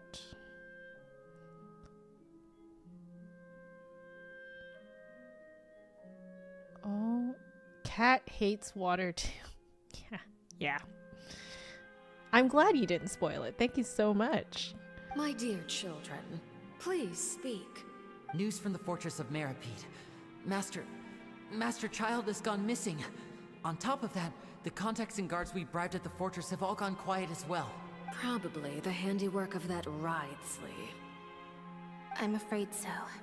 This is a good opportunity. The value of a Harbinger is much higher than most would imagine. We now have an excuse to exert diplomatic pressure on the Fontaine authorities. Set up a meeting for me. I would like to meet the Hydro Archon and Eudex Neuvillette. Oh, and I have an additional mission for you three. Yes, Father. Tartaglia's disappearance was not a part of my plan, but I can use it to make a breakthrough. With this as my excuse, I can ask for an official audience and continue my investigation of Farina and Iudex Neuvillette. The initiative belongs to the House of the Hearth. My wish to investigate the fortress of Meripede will be a front. Lenny and his group will be responsible for the actual intelligence gathering.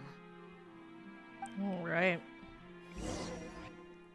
Okay, quick thing.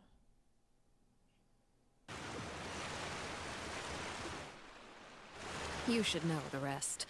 Lenny's group is quite close to you, so they wouldn't have hidden anything from you. You attacked the Hydro Archon?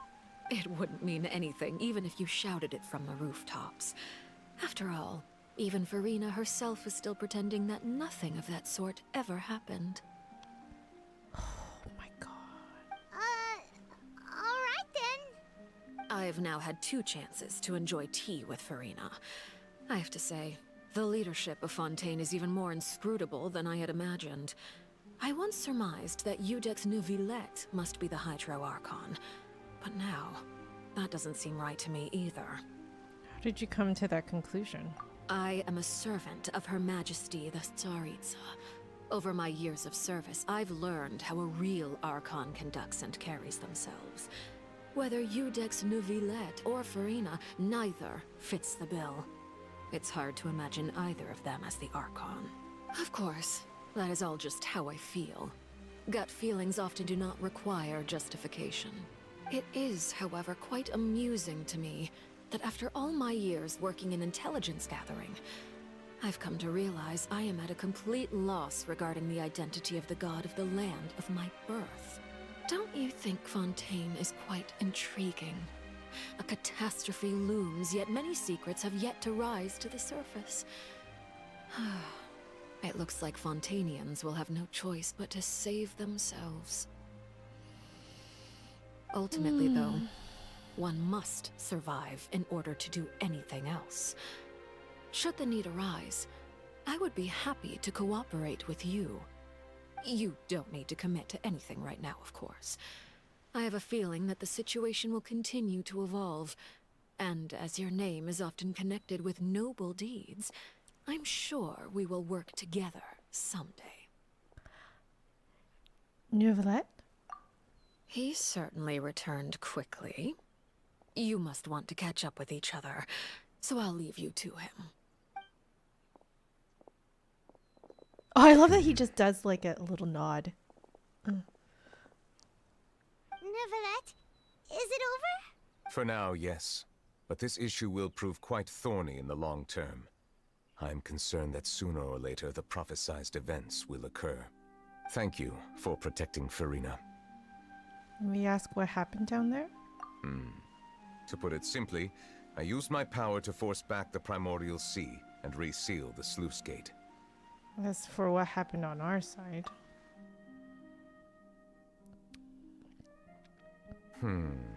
So as expected, the knave has turned up the pressure on Farina.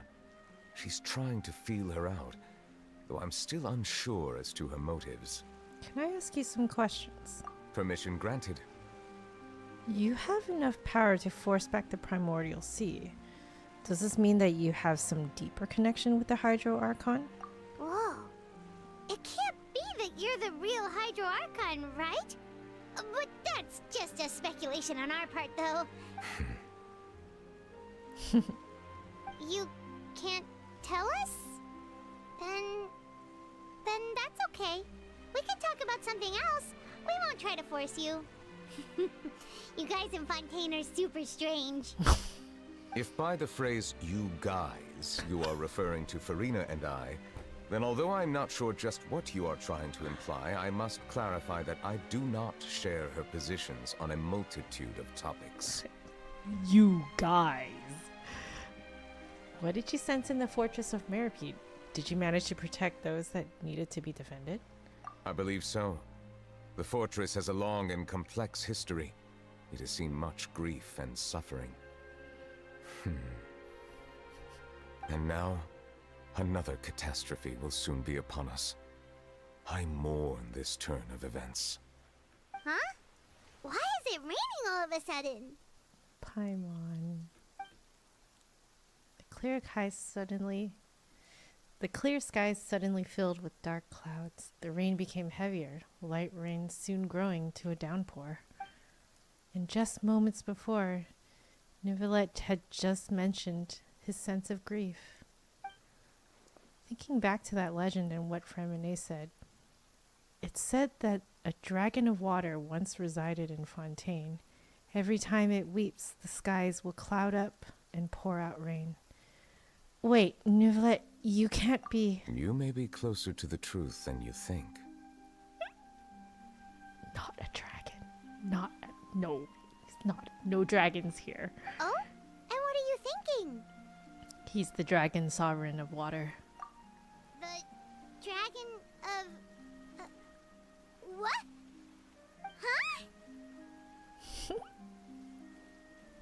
So cute.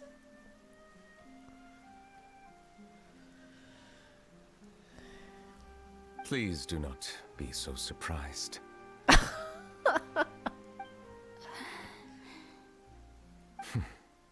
Farina? Oh. Neverland, are you listening? Ah, my apologies. We were just guessing randomly. We didn't guess right, did we? You're not actually the dragon sovereign of water, right? Well, if you don't want to confirm or deny... You guessed correctly. I sincerely hope you'll be able to keep this a secret for me. There it is, guys. We finally got the I finally got the confirmation. Right, of course. We'll definitely help you keep it a secret. There's still something Paimon wants to ask you, though. Please, go ahead. Well, if you are the dragon sovereign of water, and you were able to force back the primordial sea from the fortress... Deanna, you're here! Hi. Deanna is... oh, my goodness. I'm so sorry I missed your entrance. No, I do not believe that the cat is the real Archon. But that's a good guess. You were right. You guessed it. You guessed that he's the Hydro Archon. Well, I mean, I kind of... it was spoiled for me, guys. It was spoiled for me. Then since Fontaine's prophecy is all about seawater, couldn't you just use your power to solve the crisis? None of the currently living dragon sovereigns in the world, myself included, possess our full dragonhood. Oh. They say that when the first usurper arrived on Tivat, they seized a part of the dragon's power. Today, that stolen power is the basis of the Archon's authorities. Oh, dang! So he's from before the Archons. There are 7 elemental Archons and 7 matching dragon sovereigns. The dragon sovereign of water who lived through that era perished a long time ago. As their successor, I know far less of that part of our ancient history. Oh, he's a successor. In any case, I believe I will not be able to do much unless the Archon disappears and returns their elemental authority to me. Oh, so the Archon is still around. Given the status quo, however, I would recommend finding another way to deal with the prophecy. Oh, so even you can't solve it. I still have some urgent matters to attend to at my office. If you have any more questions regarding ancient history, you are welcome to discuss them with me at a later time. He is quite ancient. Please go right ahead. There's a place that Paimon wants to go too. Traveler, why don't we pay another visit to the Fortress of Meropide? Paimon is a little worried. Sure. See you later, Nivelette. We'll see you another time. Take care. What a sweet, sweet guy. Oh! Ping! Okay. I really should take my leave now. I think that's a good spot.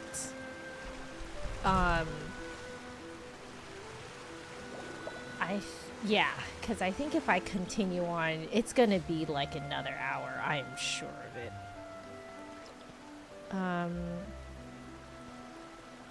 Yeah, exactly. I'm at the end of my part. Okay, so Act 5 is like 2 to 4 hours. Okay, that's good to know. It's probably going to take me 4 hours with how much I talk. There, now we can just listen to the music. Let me collect my achievements too. Give me a second here. Do you know how it was actually like confirmed to me that what his identity is? It's when I raised his levels. So when you ascend your characters, they have special voice lines. And the last one was this. Now that I have reclaimed one of the 7 authorities from the hands of the usurpers, I have regained my true form. I am now a fully fledged dragon, powerful enough to judge the rest of the gods. My final destiny is to judge the usurper king in the heavens above. But until that time comes, I will lend my power to you. That was what definitely spoiled it for me. So this is what you're truly capable of? And I shall have to get serious if I wish to catch up with you. Oh, I love these voice lines.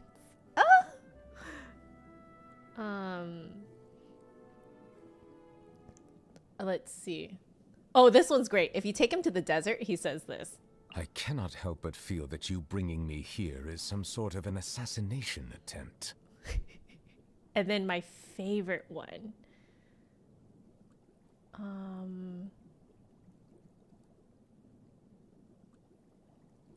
Oh, it might not be unlocked yet. I think it might not be unlocked. Yeah, it's not unlocked yet. Okay, I don't think I can share with you my favorite line that he says. But yeah.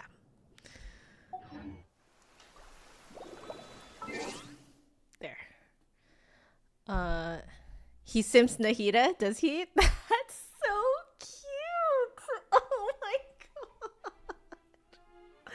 Oh, that's adorable. Nahida is like, so John and I think that Nahida so far, if out of all of the current Archons, is like, even though she has insane imposter syndrome, she's actually the most functional Archon that is actually looking after her, trying to look after her country, her region. Because if you think about it, Venti is just drunk and lets his people do whatever they want, and he doesn't really get involved. Zhongli retired. Raiden A is a shut-in. And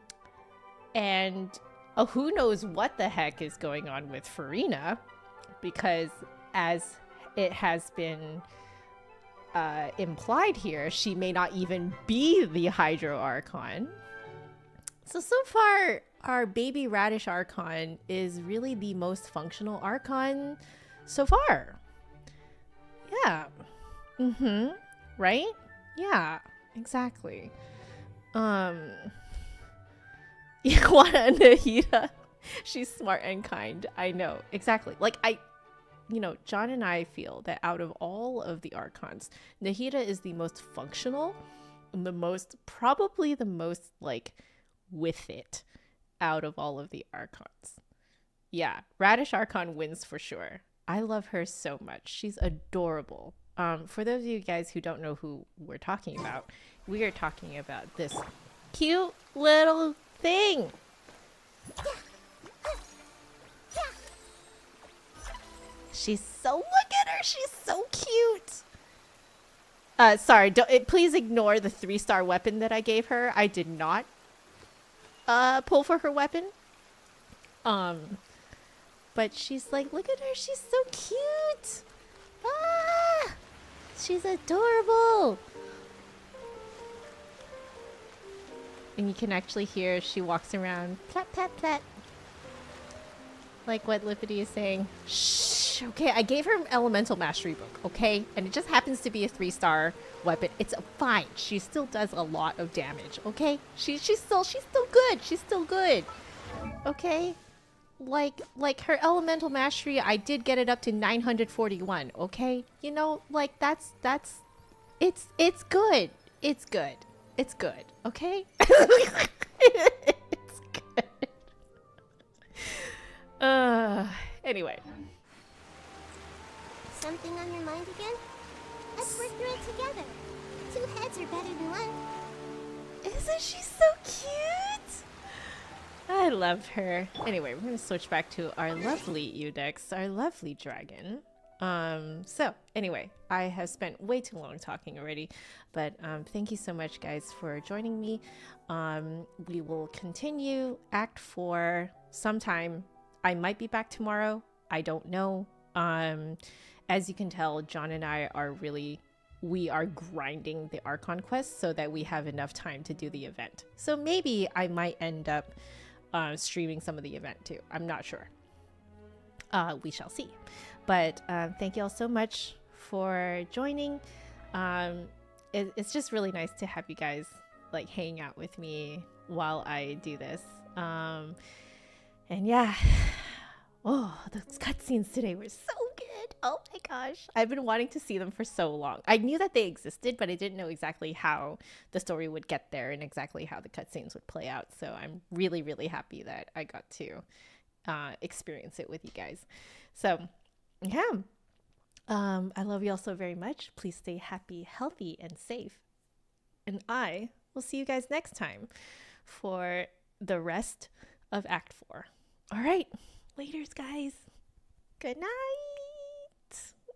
I'm so, seriously, I'm very happy that you guys are totally down to hang out with me during my hobbies. So it's really nice.